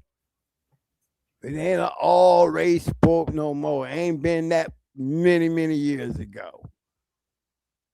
There's a bunch of great dog fighters. Didn't matter what their nationality or color was. Fact is, we talk about the fact that they have great dogs. That's how you finish the night. Color ain't an issue in this right here. Not even society. It's addiction. I call it game, baby. I call it addiction. It's got to be addiction. Yeah. Because we all had it. Greatness, man, with a bad, what they call a bad habit. That's okay, though. You got to love it, though. So for the ones who don't understand, don't worry about it. It ain't meant to understand because I always told you that ain't meant for everybody. But just ravel in the moments and just take that ride back there with us and let it just be what it is. Let us have our moments. You know, but don't live on our moments. Make your own. Because this game, these dogs definitely gonna outlive us. They have centuries. So it's a part of, just be a part of it. That's all I'm asking you to do. Share the love, show the respect for the old, show the respect for the dog, show the respect to yourself. This ain't meant for everybody, but if you're gonna do something, be the best at it. Ain't nothing wrong with that. I'm gonna leave it like that. Don't never forget what you best always do when you finish this thing out. No, talk about that. That's always for the loser. Or you trying to get. Let me tell you exactly what the hell we talking about. It wouldn't be so hard to understand if it's in your heart, if you really know what the fuck it really means. You tell somebody, you better always. You better have it in you to. That's right. Always. Scratch the wound.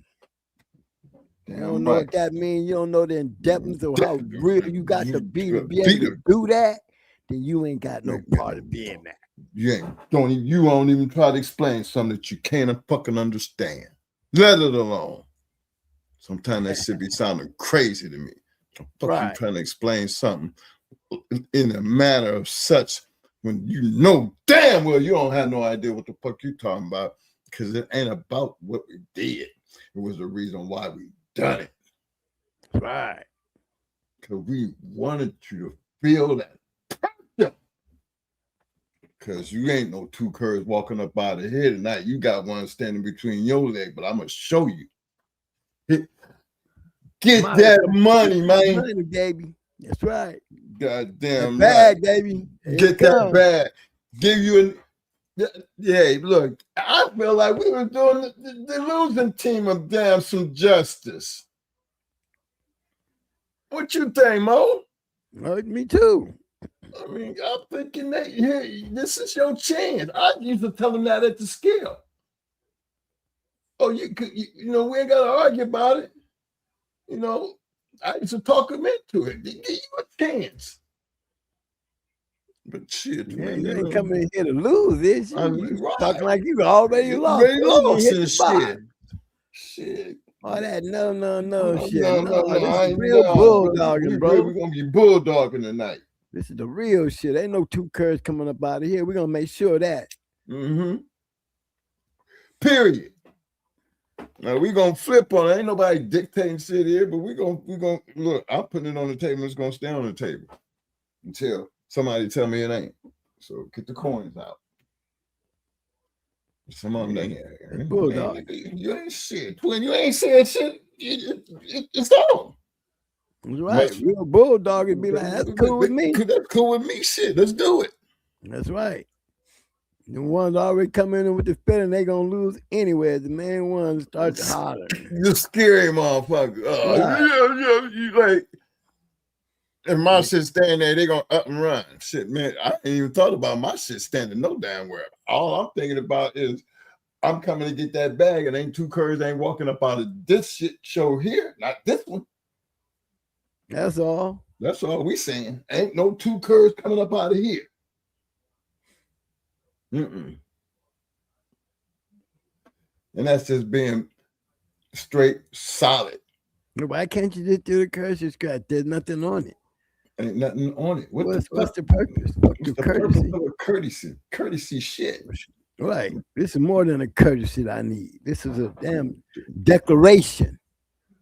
God damn it. Declaration that I got a real bulldog coming to get my money. You know, who got something to say? That ain't no courtesy. I need declaration. I need declaration. Get that money, man. Let it go. How many of y'all backstreet niggas know what I'm talking about? Look, they probably laughing. Okay. Twin, y'all crazy, nigga. Y'all crazy, man. Y'all know what that shit was like. Ain't nothing better to get that money. While you standing over there with that curry ass you shit. can make the whole crowd after the quit. No, you gonna have the whole crowd standing there watching you get that money. He finna go get that money. Best I part bet of you the he's show. the best part of the show. I bet you. Shit, look at him. Look at him. Look at him. Look Go at get him. that money, boy. Go get that money, boy. Go get that money, girl. That's right. That's how you get that win. Now you Y'all know what I'm speaking up. talking about. Where my people at? They better always. I said you better always scratch the wheel, baby. Until Friday, man. Y'all stay safe, stay loyal, stay true. And again, this one for you, Seven. R.I.P., my brother. Mo, great show tonight, baby. Hold on. Thank you, fam. Hey, look, I'm gonna just go ahead and do it, get it out the way. Okay. Sure. Yeah. Bet I knew my head, but I don't talk about it, be about it. That's the code we live in the game with them people. See the proof and how to give from the pit to the trophies. Every chain, every game. Don't talk about it, be about it, be about it. Don't talk about it, be about it. That's the code we live in the game with them people. See the proof and how to give from the pit to the trophies. Every chain, every game. Don't talk about it, be about it, be about it. Most wanted kennels in the spotlight. Danger alert come with the name. Super kennels competition, all built for the fame. Work kennels was the work and work. While Cherokee kept the game strong. Evolution built a bloodline where the heart come from. These dogs ain't hype, they the truth in the pit. Every pedigree stamp when them paws hit the street. Ain't no fairy tales, this that real y'all grit. Don't talk about it, be about it. That's the pit bull script. Shout the brothers with the backbone thick. Vera brothers, color brothers, Bishop brothers legit. They don't talk about it, they be about it every day. Put the work in and y'all let the results say.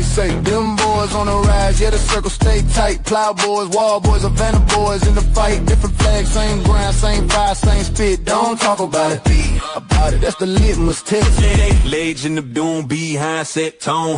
Locked tight, locked in, carved in stone. Church boys hold it with the pit bull gauge. Fruit colors on man, Sean B in the maze. Arsenal game bill, but your knife stay sharp. Only in America, walk them down Ram in the dark. DSK and Mad Ohio dog, pound by hard when they hit. Praise to the men who rock this shit. Don't talk about it, be about it. Yeah, they live it. Fat boy the legend, Bill Buster, real strong, Southern Bulldog, keep the bloodline long. Latin force pressure, sniper don't miss. Shaded day, shaded with a killer instinct. Twist, super night power, unit whole rank. Boot camp, click hitting like a Sherman tank. Little fine with the vision.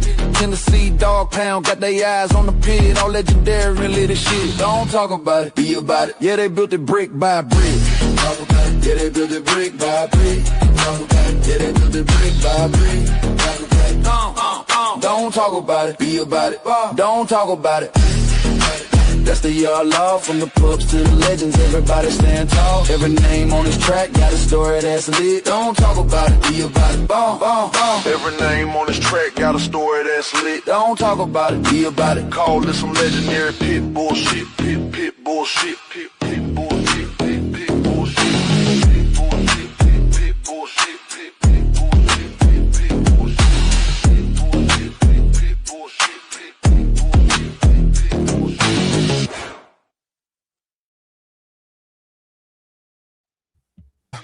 We in the trenches, feel that hunger in the air. Yeah. Welcome to the yard. If you're tough, you can stare. Yeah. Welcome to the yard. Where the chain spots shine, bloodlines run deep, every pedigree's prime. The game APBT, worldwide pride. You come correct or stay the hell outside. Legacy made. We grind, we hustle. Twin bosses, Mo and Mike locked in the scuffle. Yeah, we run the yard, iron fists and grit. When the sun comes up, no, we never gon' quit. Dudo and Devo, legends carved in stone. Patrick Bolio made the yard they home. Tanned and yellow, they whisper through the trees. Echoes of greatness, feel that legacy breeze. Going hard, going hard. Yeah, we run this yard, nothing but the best. We don't play it soft, bloodlines stack heavy, 52 way so strong in this dog greatness prevail. Pressure creates knowledge and hard work. It's how history bakes. Falls on the fucking deal. Pressure creates knowledge and hard work. It's how history bakes. Tails in the dirt. Every change spot turn. Lessons learned hard. Like the scars we earn. No shortcuts taken. Champions ain't bought. Just blood and sweat. This legacy taught. From Mayday to Ace. Buck to Jeep. Every warrior counts. We ain't losing no sleep. Heat like a furnace. Knowledge is the key. In the yard we trust. We got the pedigree. Feel the intensity, blaze in the fight. In the shadows of the yard, we rewrite the night. From the ring to the chain, we like kings cut out. Mo and Mike, every victory's what we shout. Going hard, going hard. Yeah, we run this yard, nothing but the best. We don't play it all. Bloodlines stacked heavy, 52 waist strong in this dog eat dog world. We know where we belong. The yard in the dirt. Yeah, knowledge and hard work. It's how history plays. Y'all in the dirt. Yeah. Knowledge and hard work, it's how history baked. Yeah, legacy in the dirt. Yeah, feel that fame. The game, APBT. Remember the name, so step back. If you can't handle the heat, the yard's going hard. Put the game on repeat. It's Mo and Mike.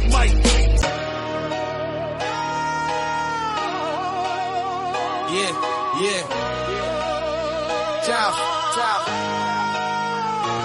Going Hard Kennels, yeah, we run this yard. Twin bosses, Mo and Mike, every day they go hard. Line stack heavy like a deck full of cards. From yellow Mayday 8s, they bred real stars. Welcome to the yard where the legends get raised, where the chain spots shine and the bloodlines praise. Grand champ King Kunta with that royal type stride. Red ruby in the pen, red hot worldwide. The brat in the cut, keep the hustle on track. Pretty mama got the look and the structure intact. L-Ride bring the heat, yellow bird bring the flame. Gus and 38 special certified in the game. What day in the ring, crowd love in the scene. Dogs moving like ghosts in the champion's dream. From yellow to buck, their foundation is tough. Yellow buck in the veins, yeah, the roots run rough. Mayday in the pedigree, ace in the spine. That old school fire still alive in the line. Twin brothers in command, pushing forward with pride. Going hard on the banner, let the whole world ride. Hard work in the yard, every sunrise earned. Legacy in the dirt, with every chain spot turn. No shortcuts taken, no champions bought. Just blood, sweat, time, and the lessons they taught. Going Hard Kennels, yeah, we run this yard. Twin bosses, Mo and Mike, every day they go hard. Line stack heavy like a deck full of cards. Yellow Mayday ace, turning pups into stars. Sheriff Pal bought us in the game, stamp legit. Find him in Tornadoes pedigree, Hall of Fame, double grand champion. James Pogay, the formula showed how to build and sustain. Blueprints in the blood, yeah, the knowledge remain. T.O. our partner, Ohio Cash showed how to win. Turn losses into lessons, now it's trophies we spin. Mama, Triple M, deep south in the mix. Arsenal, Kennel, Stone City, solid foundations, no tricks. Hardcore, BLB up in the spec, it's 6. Yes.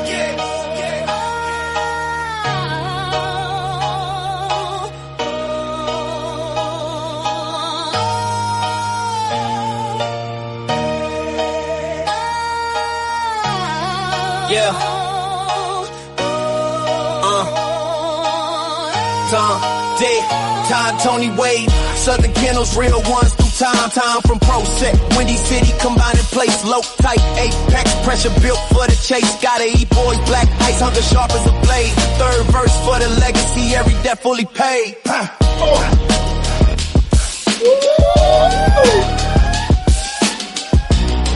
Yeah, I said third verse for the legacy, every debt fully paid.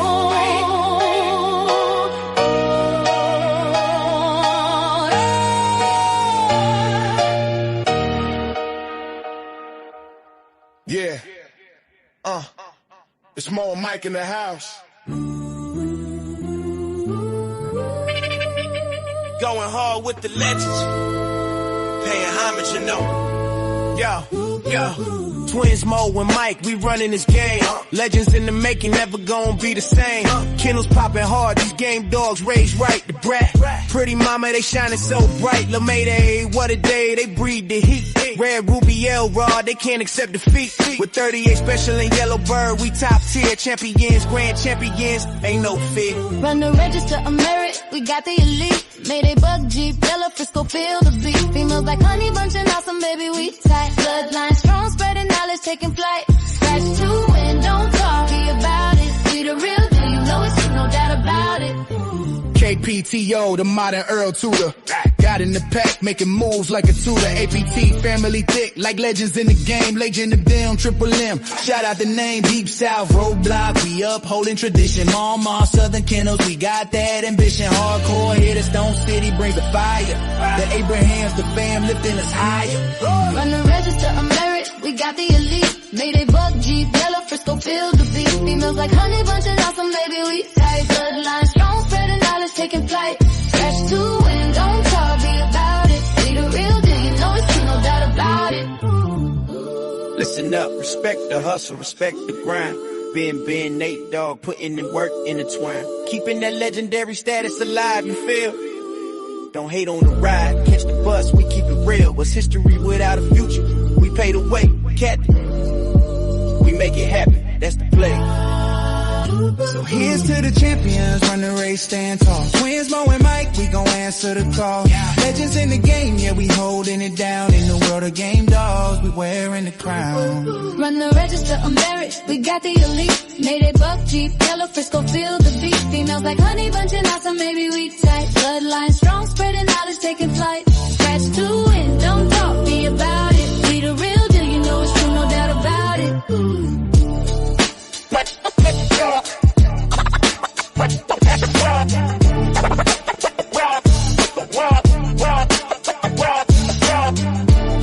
Shout out to Ohio Cash, the man with the plan, Rastaman Boom, Schoolboy, aka the. There's levels to this game. Develop your game.